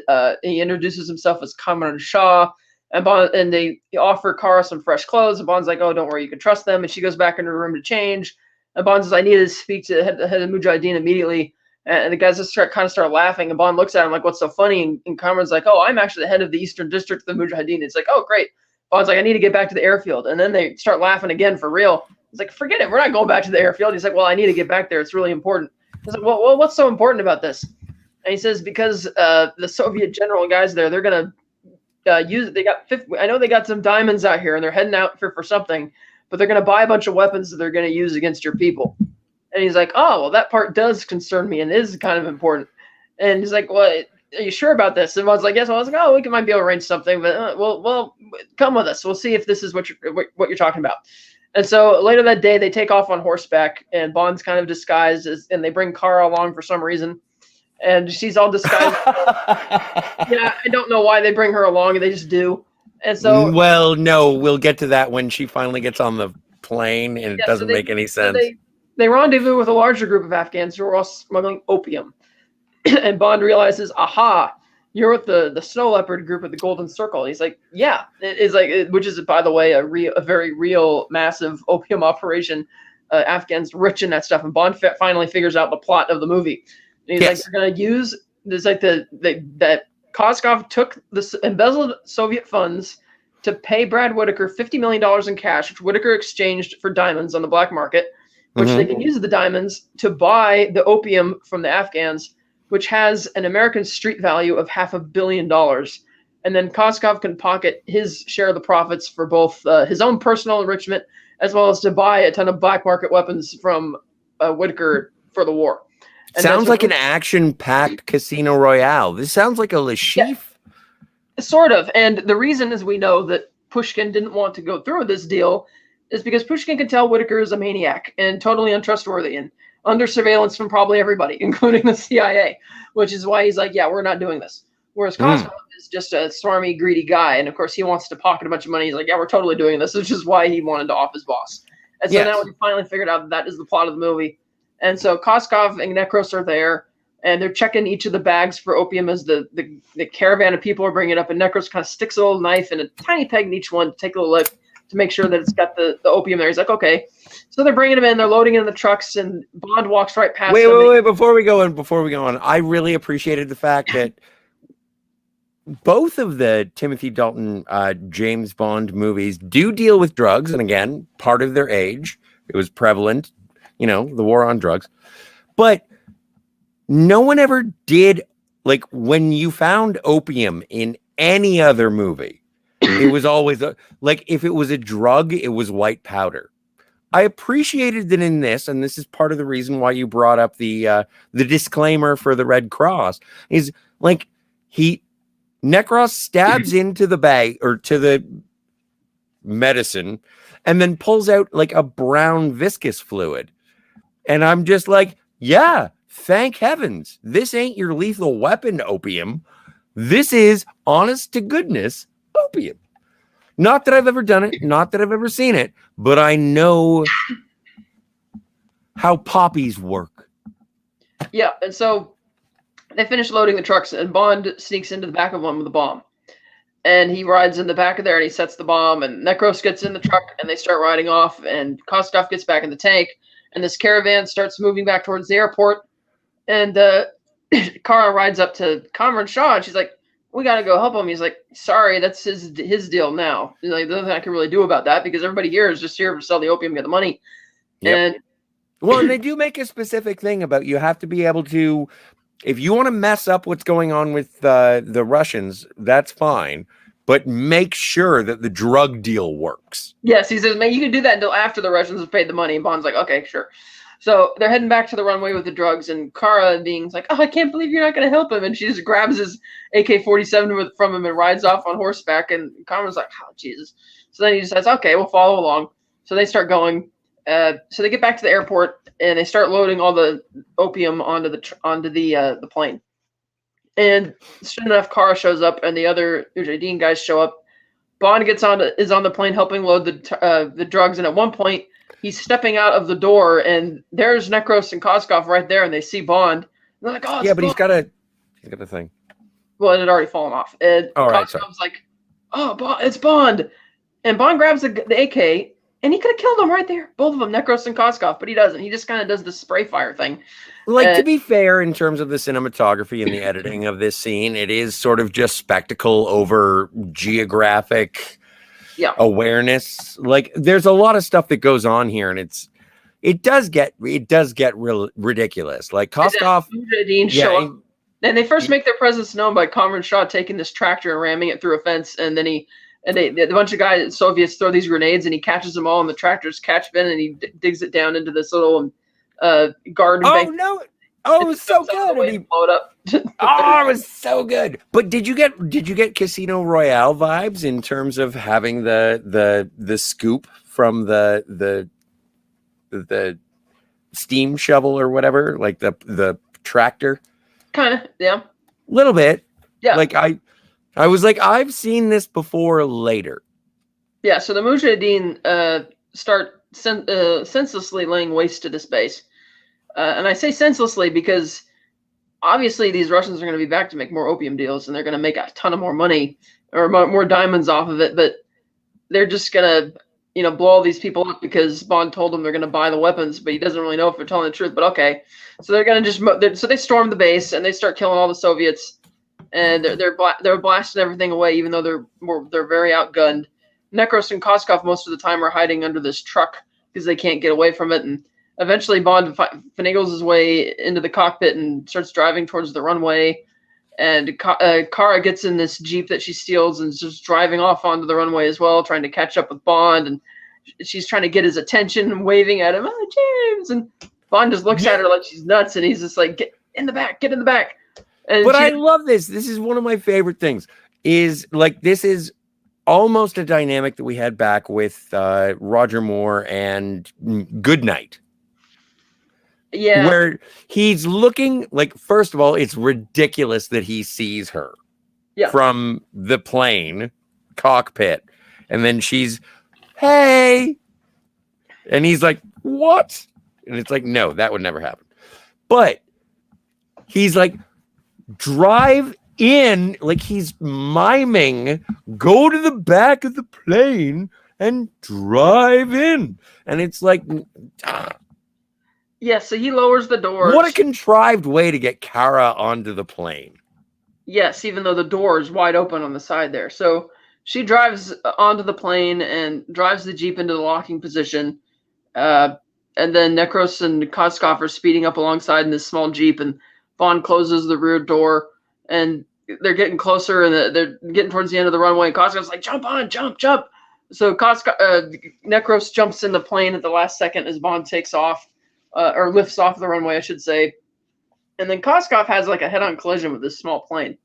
Yeah. And the explosion's pretty big, and it should easily have killed him, and miraculously it didn't. I chalk that one up to movie. Yes, so meanwhile... Because it was just to leave. But yeah, no, his entire truck blew up. The plane blew up. And then you see the front seat. And he's like slightly burnt, and he's going like, no. And then he jumps out. Yes. And it's like, no, you're dead. You're dead. Yes. So then Comrade Shaw and the rest of the Mujahideen eventually flee the base and are getting pursued by the Soviets back towards their castle or their fortress or whatever. Meanwhile, aboard the plane, the Bond's flying. Kara comes up there, and she's like, oh, James. And she immediately embraces him. And he's like, get off me. He's trying to pull up because he nearly has another collision. And so they keep on going, and he's like, here, you take the controls. I need to go. It's like, where are you going? I need to go defuse a bomb. So he goes into the back, and he starts looking at this thankless task of having to go through all these bags to find out where the bomb is. But then he gets ambushed from behind by Necros, who starts strangling him with the big netting. Yeah, the cargo netting, and they get in a big fight, and eventually they hit the door, the door switch, and the Bond had already shut the side door, by the way, but the lower doors start opening again, and Bond and Necros are still beating each other up, and they're getting tangled up in the cargo netting, which is now, because of the catch wind and the way the rope's tied up, picks up and starts catching all of the bags of opium, and then starts, and from the weight of it and the pull, it starts sliding outside the doors. So Bond and Necros are now hanging off this cargo net that's bowing up and down in the air, thousands of feet in the air. Amazing. It's an amazing sequence, and they start like fighting each other and trying to grab onto each other to get out as the opium starts flying everywhere, and the rope's too thick as Bond tries to cut through it, and that's not going to work. So he starts kicking at Necros and can't really get to him, and he hits him in the head a couple times, and finally Necros is a bit below him, and he's got a good hold of Bond's shoe. And which is another great way to end this little fairy tale of the fatal milkman from the English countryside. He's going to die from a shoe. How wonderful! Like the old lady lives in the shoe. This is going to be great. And so Bond starts using the knife to start cutting the laces, and Necros is like, "Please don't, please." It's like, really, you're going to beg like this? But he does, and then eventually the shoe slips off with Necros still gripping it as he falls, and you see quite a while of him falling. Screaming as he's falling quite a distance, and at the last second when the camera cuts back up to Bond, you actually see Necros still falling, like he's still right, like as if he's still right there, which he wouldn't be. I didn't notice that. Yeah, it's kind of funny, but you see that real quick. So Necros is dead. Bond then pulls back on the edge, and the wind just, enough of the opium is fallen out of the netting now that it just slams him back onto the door. Well, and let's hold on a second just to appreciate the stunt of it, because it was all done practically in terms of the two guys, and like one guy, obviously sort of the same deal as Moonraker, fell off and he had a parachute and great. But there was a thing where, because there was such snapback on without the bags, whether they be full of opium or whatever prop they had, like it made it so that the stuntman was literally holding on for dear life. And so when he was thrown back into the plane, they incorporated that into the editing of the scene. And that's how they ended. Like, that's how Bond got back on. It was an incredible, thank heavens moment that stuntman survived. Yeah, it was pretty close. But anyway, he gets back on the plane, and Bond hits the switch, and the doors finally close, and then he's finally getting up. He's exhausted. Then he realizes, oh, shit, that's right. I got to find a bomb. So right. I forgot a cellist was driving the plane. But he first has to find the bomb, and he finds it with only 3 seconds to go, and he defuses it. He then runs back up into the cockpit. She's like, oh, James, he's like, you idiot, pull up, because she can't. No, but see, this is part of the, okay, so he comes back up, and it's like, what did you do with him? And he was like, I gave him the boot, which is a great James Bond line. It was a perfect like get the whole line out normally because he sees that they're about to crash into the mountain. Exactly. I wish they had held on it for just one beat. Just one beat. But she's apparently so stupid that instead of keeping the plane steady, she's decided to fly directly into a mountain because she's that dumb.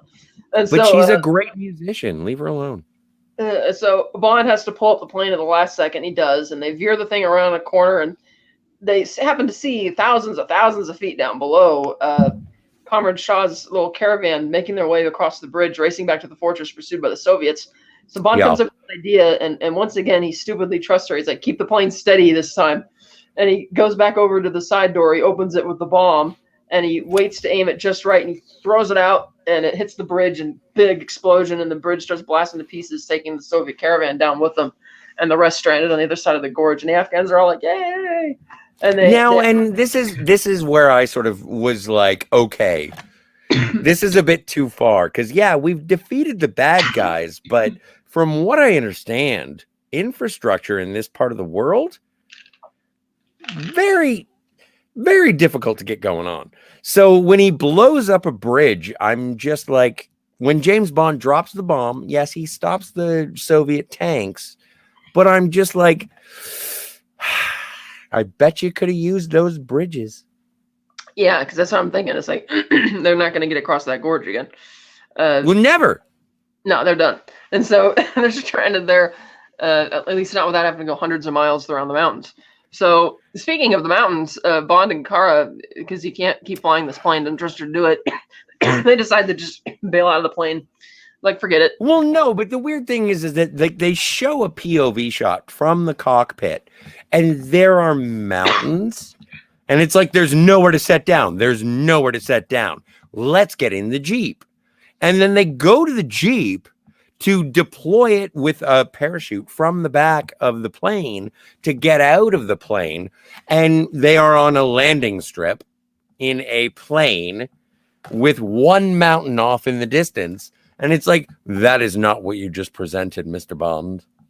This geography has changed drastically in the last 10 minutes. Yep, just like an Octopussy. Just like an Octopussy. Yeah, so the plane crashes, admittedly a pretty cool crash, nosedives into the ground, big explosion. Yeah. Bond and Carr are safe, and then Bond decides to return to Tangier. No, I thought he was going to Karachi because he knew a good restaurant. Yeah, he tells her that we're going to go to Karachi first instead of Islamabad, but instead of going there, we cut to Tangier, Yes. back to Brad Whitaker's estate. And Bond goes in there, and Brad's playing his little war games with the Battle of Waterloo, which has all these automatic little firing pistons and little cannons and all that. And Bond walks in, and Whitaker's just he's not. He's not doing the Battle of Waterloo. He's doing. Oh no, is he doing? I thought he was doing. And he's like, I thought it was Gettysburg, or was that with Pushkin? That might have been with. No, but Whitaker does say specifically, he's like, that's not the way that it happened. Right, because he changes it so that he wins. Yeah. Which is So why anyway. I thought it was Waterloo. Either way. Anyway, he sees Bond there, and they kind of start making small talk. And they're kind of shooting the breeze back and forth kind of thing. And Whitaker's, of course, trying to play it cool as he's reaching for he has all these different little gadgets and stuff behind the counter. And Bond, meanwhile, has his own gadget. He secretly placed that little Whistler timer behind the big bust on the wall. But before he can, Wellington. yes, but before he can, Whitaker whips out this awesome machine gun. One that was so awesome it ended up being copied into the GoldenEye video game. It's got even a little windscreen on it for the blowback for the bullet. And he just starts but mowing everything down in there. Bonds has to duck, and Whitaker's talking up how great the ballistics on the gun that he's using, and how great it is. And Bond's Whitaker having to is proud of his guns. But also, like, why wouldn't Bond shoot at a leg if you knew that there was a windscreen? Not having a shot open, I guess, because Whitaker was behind that huge table. Maybe. I suppose. Okay. So eventually he gets back around the front, and Bond hits that detonator, the whistler. He whistles for the keychain. He puts it behind, and then it knocks over a giant marble statue. Yeah, it's like this black marble statue, and it looks like the pillar sort of knocks Whitaker into his glass box containing the whole battle first. And it kind of hits him on the head, and he's just lying there dead with a little bit of blood. And then, conveniently, Pushkin just suddenly walks in the room with his soldiers. And he's not even concerned. He must have heard this whole fire show going on, but... Well, no, it's a dramatic entrance because a couple of Whitaker's guards come in, and they start shooting at Bond, and Bond gets one, runs out of bullets, I think, and then... someone from off screen outside shoots the second guard, and then Pushkin walks in, and it's like, yay, everyone's friends. Yeah, and they're talking, they're having a good time, and then all of a sudden, for no apparent reason, Koskov's there. He suddenly pops up out of nowhere, and he was in the pool. Yeah, and he gets this bullshit. Oh, Pushkin, I'm so happy you're alive, and doing this whole bullshit thing again, and he's like, oh, comrade, and he embraces him, and Bond at first is kind of agitated because he's not sure if this is real or not. And Pushkin's like, oh, put them on the first plane back to Moscow. He's like, oh, yeah, in a diplomatic bag. What does that mean? I guess that means they're going to kill him, or they're going to break his bones first. Okay, sounds good. Something bad is going to happen. Something bad is going to happen to Yorkie. It's the first of 2 times in a Bond movie where we don't get to see the smarmy, hateable villain die. The other time, of course, being Quantum of Solace, even though you really want to see that happen. And so Koskov gets dragged out of the room by the soldiers, and Bond and Pushkin are shaking hands, and Bond asks about Kara, and Pushkin's like, "Oh, the defector." He's like, "What should we do about her?" And then we cut to London or wherever we are, and Yum, ba, ba, ba, ba, da, da. playing the cello again with a bullet hole in it at the Kat, how do you feel? How do you feel that the acoustics would be on a cello that had been shot? Not the same, I wouldn't think. Agreed. So, and it wouldn't be. I don't think the conductor stuff would put her on stage with a cello with a big bullet hole in it. That's that noticeable in the page. And so, so she's playing, and we see that General Gogol's there, and he's greeting M, and they're having a good time, and they're congratulating him on his new position with the foreign affairs and how great it is. And Kara comes up to greet him, and he's like, "Oh yes," and then he apparently is the one who's finally going to arrange for her to go play at I think it was Carnegie Hall that she mentions at this time. And he's like, and M's like, "Oh yes, of course you can, because he's with the Foreign Office and he has liaisons, no problem." Well, no, but it's just really nice to see General Gogol again, and like it is the final appearance of General Gogol. It is his final appearance, and also the final appearance of the minister, the Prime Minister's minister, the Defense Secretary. That guy, sure. Yeah, I really like this as a round out. This is like a great final episode to the Roger Moore era. Yeah, and if that makes any sense. And then barging into the room is the Mujahideen. Yes, they had some trouble at the airport. Yes, and surprisingly, and they have flowers that he brought for Kara, and it's like, "Oh, happiness," and it's like, "Oh, I guess you're not fighting your war anymore." And I'd like to know how you got out of that castle and stranded in the desert without the bridge. But then she's kind of upset because Bond isn't there, and she apparently thinks that he's dead or something. And so she goes back to her room, kind of all sad, and she goes in there, and then she hears the whistle, whistle thing, and then she does the whistle back, and then Bond reveals that he's hiding behind the partition or whatever, and then they embrace, and that's the end of the movie. Yeah, and they make out, and also for the first of 2 James Bond movies, there is sort of a live shot that goes through the end credits. Again, the end credits, I don't remember the name of the song, but it is The Pretenders again. And all in all, it's great. Like, I want to go straight to Martinis. How many Martinis do you give this? I'm not going to Martinis yet, because I got to talk about this. So, okay, let's talk about it then. Fine. What I want doesn't matter. I think she's a bit of a bimbo. I don't think she's a bimbo. Big time. It's like he opens that console, he's using all those gadgets, he's totally oblivious to it, and she's kind of like, did see all the way through it, and mind the plane. Oh, we're about to crash into the cliff because she's not minding the plane. And driving up along the runway like it's just a normal thing. Oh, Jay, waving. It's like she's just, and that she doesn't seem to know what's going on, and she just doesn't ask Bond the right questions. The fact that Bond is not smart enough to just interrogate her from the start. Okay, what do you know about this guy? Where'd you get this stuff? And it's like, oh, well, Bob, he didn't really do that. He goes on this kind of extra long detour, which seems to be there to kill time so they can get all the plot information out of the way. Because most of the plot is actually dealing with scenes that he's not in to figure out what the villains are really up to. There is one. Like,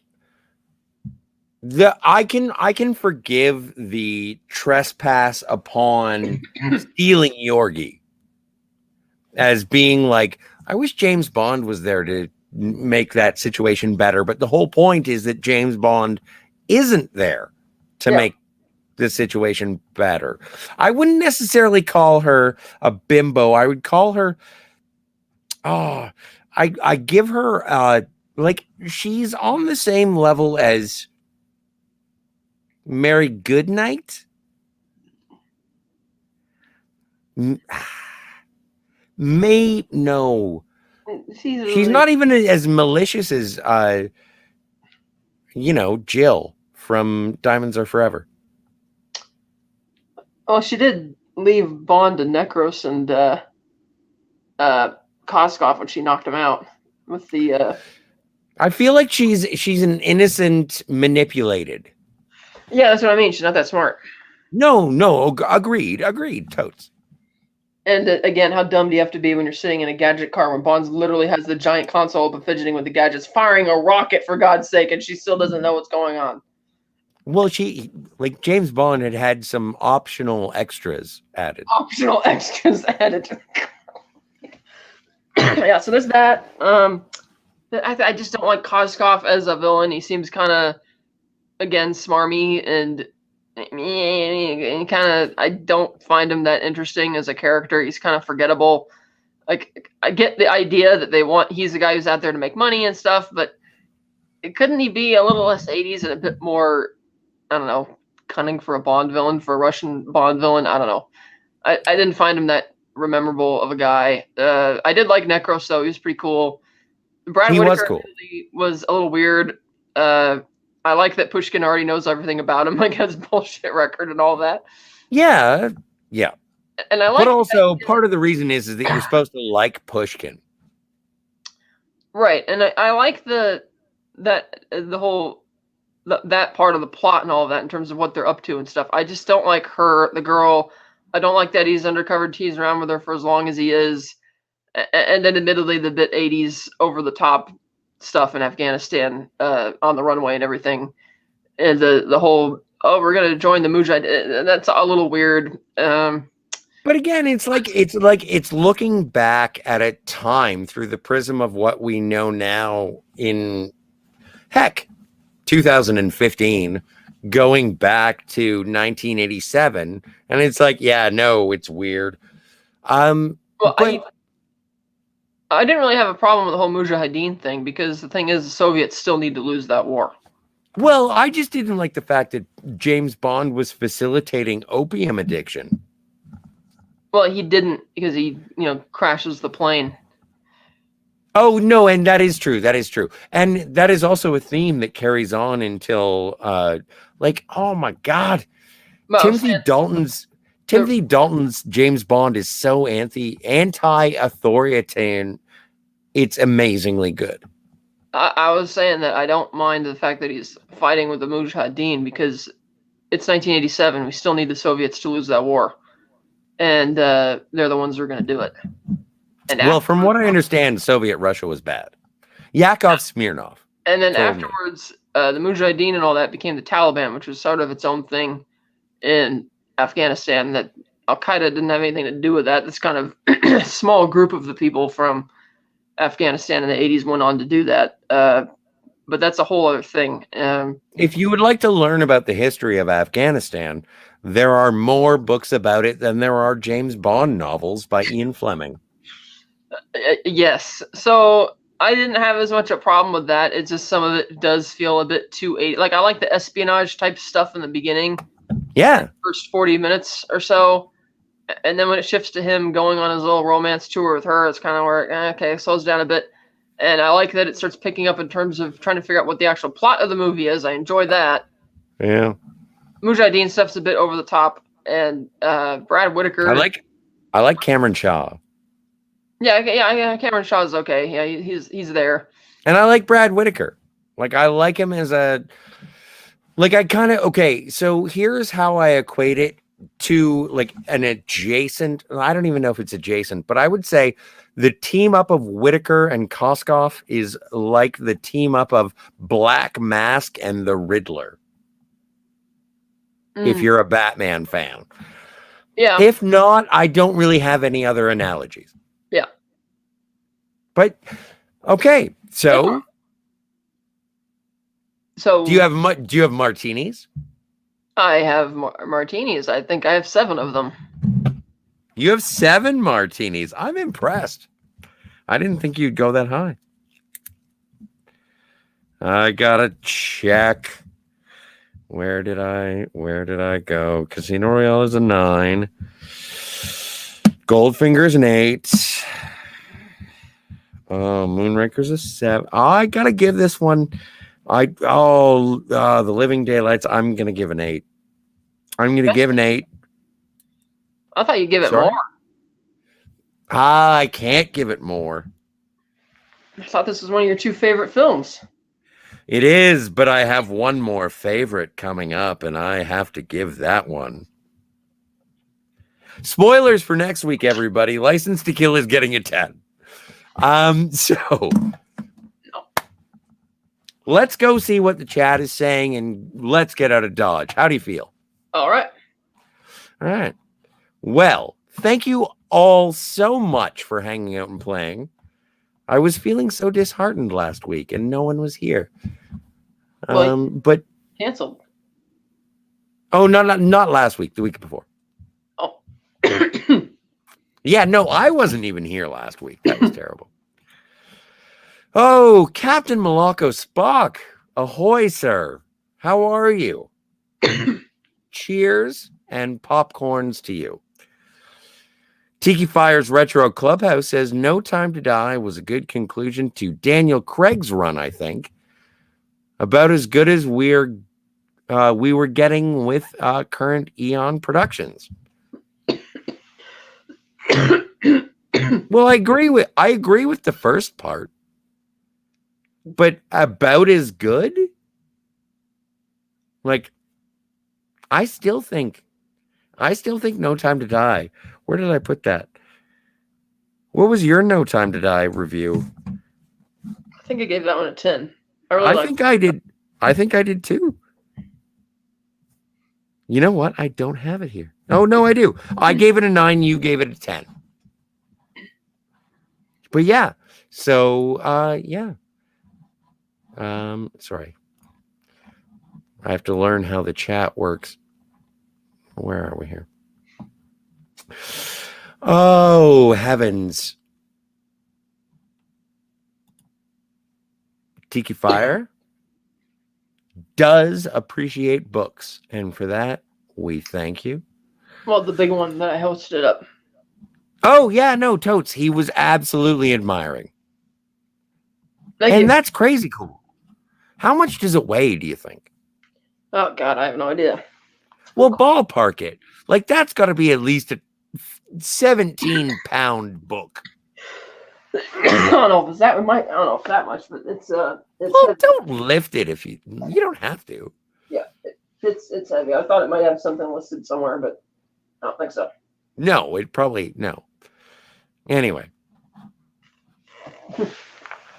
Tiki Fire continues. Hello, missed last week's show. Got to catch up on it later. No, we didn't have a show last week. I don't know. I was trying to find the View to a Kill show on the Fantasmagorium show Facebook page. I think it's been added to the playlist yet. No, I tried. I don't know. I'm working on it. We're figuring it out. Captain Malacco Spock says, no sarcasm on Scotty's suit today. I'm definitely getting early Connery vibes. Very Dr. No. Thank you. This sport coat was a present from my mother. She knows I'm a Bond fan. Tiki Fire, giving big ups to Kat. Thank you. She not only is she the collector, she is the organizer. She does not hoard, she catalogs. And Tiki Fire says, I just can't see Sam Neill in the role, even after watching his tryout. Neither can I. How do you feel about Sam Neill possibly stepping into the role of 007? I've seen his auditions as well, and I don't see it either. I didn't see it. I mean, everybody else is excited about it except for Cubby, and I wasn't really intrigued by it either. You can see them on YouTube. Yeah, oh, for sure. And I just felt like when watching those screen tests, it almost felt like he wasn't playing James Bond. He was playing Roger Moore's James Bond. Kind of. I can't. I only vaguely remember it. I just remember that it felt a bit stale. Well, and not to denigrate Sam Neill, if he was playing James Bond the way that he interpreted him, but I really appreciate Timothy Dalton's harder edged James Bond. Now, there are a lot of eye rolls where like when Timothy Dalton is being like, there are some optional extras. And then he does like, and it's like, I don't know. You're trying to be Roger Moore. Well, he's kind of having the same reaction to her that the audience is. Okay. Well, you know what? You're being more forgiving than I am. Well, he can't really believe how it's like, really? You can't see what I'm doing here? It's like he's just kind of like rolling his eyes over that. So I think that's what it is. No, I know, but he does it over and over and over. And it's just sort of like... It's one of his traits. Well, not in the next one. Not in the good one. Cam. Long-time supporter of the channel.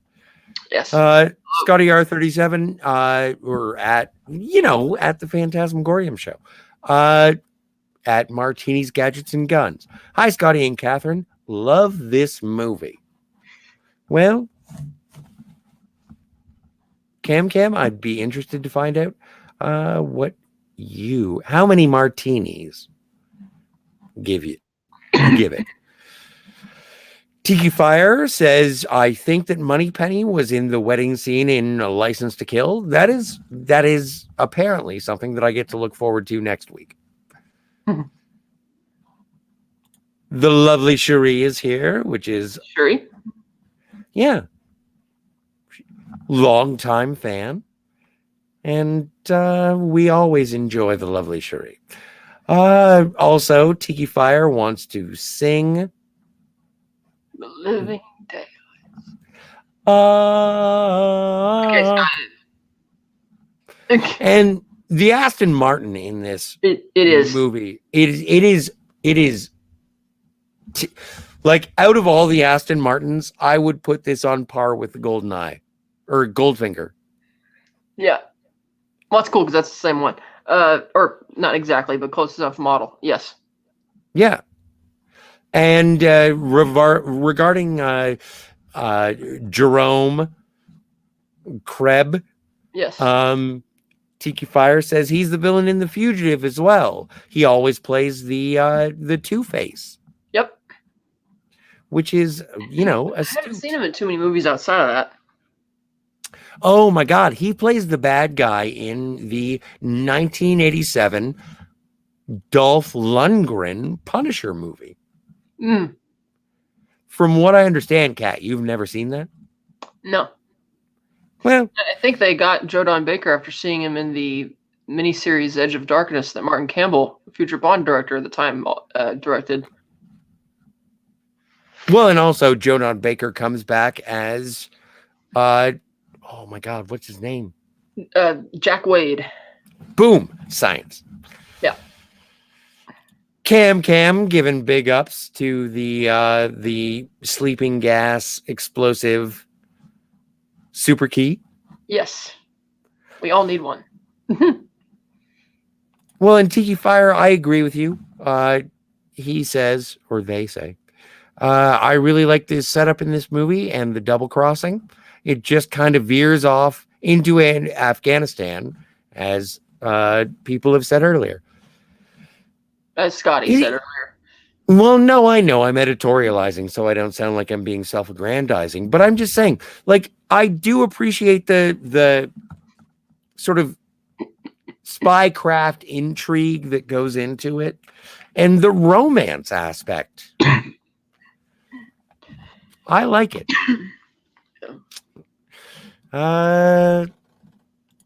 Tiki Fire is on fire. A lot of people get confused at who the real villain is, Koskoff or Whitaker. The movie even gets a bit confused in the end. Yes. I think Koskoff is the instigator, though, of everything that happens. Yes. And I agree. Well, Kat, I agree with you that I don't think he gets the proper comeuppance. No, I had always took the meaning in a diplomatic bag to be like a parlance for, kill him and send him home. Like a body bag. Yeah, that's what I always took it to mean. But I, upon researching it further, it seems like that's been an open question of debate amongst Bond fans for a while. So it's like, oh, okay, maybe not. Cam is smarter than I am because it's not the 39 steps. It is absolutely the third man with the Ferris wheel. Yes. Oh, and a teaser for next week because Tiki Fire says the first Felix since Live and Let Die, I think. Well, no, that was not the Levi's guy. No, he means the first time we've seen Felix since Live and Let Die. Well, the character. That's incorrect. Really? He wasn't in Man with the Golden Gun. He wasn't in The Spy Who Loved Me. Okay. Moonraker, no, because he teams up with the lead lady who's a CIA agent in that one. Not in For Your Eyes Only, and he's not in Octopussy. Oh wow! Was not in A View to a Kill because they were going to have Felix in A View to a Kill, but they decided that because we're going to San Francisco, we should probably cast like a Chinese actor to scoop in on that market. So they cast that other actor for that role, which I appreciated because don't forget, I liked it. Right. So we, I liked him. He was fine. So this is the first time we've seen Felix since Live and Let Die. Wow, I didn't even know that. Yeah. Huh. But the only time we'll see this 80s Levi's model actor guy playing the role. Well, much like everyone else, except until we get to the next movie. No, I know, but then when Daniel Craig, Felix Leiter? Yeah, that won't be till 2006. I know, but what's his name? Jeffrey Wright. The next, in License to Kill is the first time that you get the same actor playing Felix. Yeah. But we'll talk about that next week. Yeah. Tiki Fire, giving credit where credit is due. He had one job. It was 15 feet to the cell, not even that. I did not tell you to get down. I did not tell you to get up. Just a bad man with a billy club. And Tiki Fire, I understand the historicity. I think he means the historiosity of it. Sure. Please continue. Oh, but I understand the history of it, but I think the movie could have been better without Afghanistan. I have a big battle at Brad Whitaker's desert compound in Tangier if you must have a desert battle. I'm fine with that. Hey, yeah, maybe a chase scene leading from his estate, or starts there and he chases Alpha in the desert or something, because he kind of is in the neighborhood on the cliff. Because that would incorporate Brad Whitaker more, I guess, into the climax of the film in a way. Yeah, but once Bond says that he knows a restaurant in Karachi, it's hard cut to Whitaker's, and we don't even see Bond infiltrate. He basically opens a door. Yeah, I think that's what he means. Just skip the whole Afghanistan thing and just have him just go to Whitaker's. In other words, don't have him get drugged by Kara, and have him team up with Felix and just storm Whitaker's compound. I think. Well, if we could go back in time, rewrite the script, and change production, I'm sure that this is a thing that we can fix. Cam says it beggars my incongruity, as does me. Tiki Fire's back with a Dalton as Bond was the best part to me. Yep. Would have liked to see GoldenEye with him in it. It would have been a completely different movie, and I appreciate the past. I'm glad the way the James Bond franchise sort of shaped up. I appreciate that Dalton was sort of that middle course between Roger Moore and Pierce Brosnan. I enjoy these. It's like a sorbet and a sprig of parsley. I enjoy this 2 movie. I'm fine with it. I don't lament the loss of Dalton. Cam says, I love it, and it is a great bookend to the Moore era. I enjoy it as a transition. I don't know I think that's referring to that scene you were talking about at the end of the movie where you have the last time you see General Gogol, the last time you see the defense secretary, and that kind of thing. Like it does feel in that way, I guess, like a bookend. Well, and Robert Brown and the minister and all that jazz, like, and also Desmond Llewellyn. Until we get to the end of Desmond Llewellyn, he is sort of the spine of the book. Oh, yeah. Kat, can you imagine? I can. Timothy Dalton versus Sean Bean in Goldeneye? I can imagine that, yeah. Would you like it? Yeah, I think it could work. Oh. I think Dalton would win the fight a lot faster. Sorry? I think Dalton would win the fight a lot faster. Wow. Is that praise for Timothy Dalton's James Bond? I didn't say I hated him as James Bond. No, you didn't. No, you didn't. Cam is absolutely correct. This movie is the 80s, baby. Mm-hmm. Oh, and what do we got? I just don't think Dalton does the whole romance thing and dress into the nines stuff as well as some of the other actors.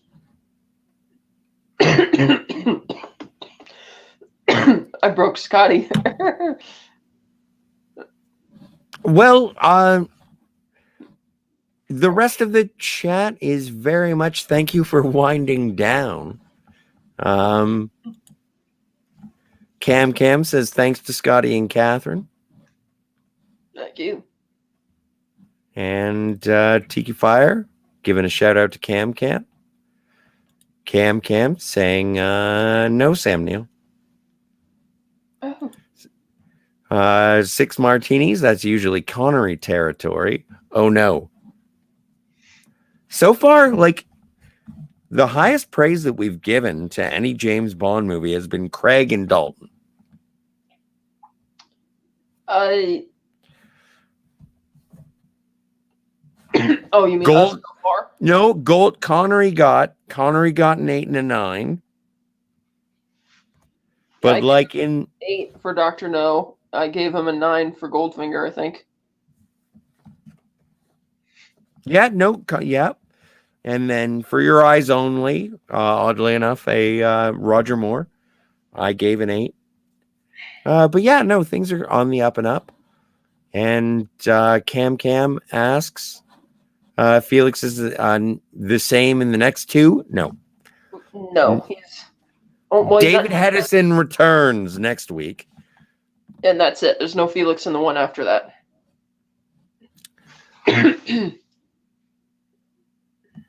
What? He says Felix is the same in the next 2, right? And I said no, because the next one is License to Kill, and after that is Goldeneye, which Felix isn't in. There is no Felix in the Pierce Brosnan era. That's what I just said, because he wrote Felix is in the next the same in the next 2, and I said no, because he's not in Goldeneye. But Jack Wade, sort of takes that role. Yes. Still maintaining the continuity.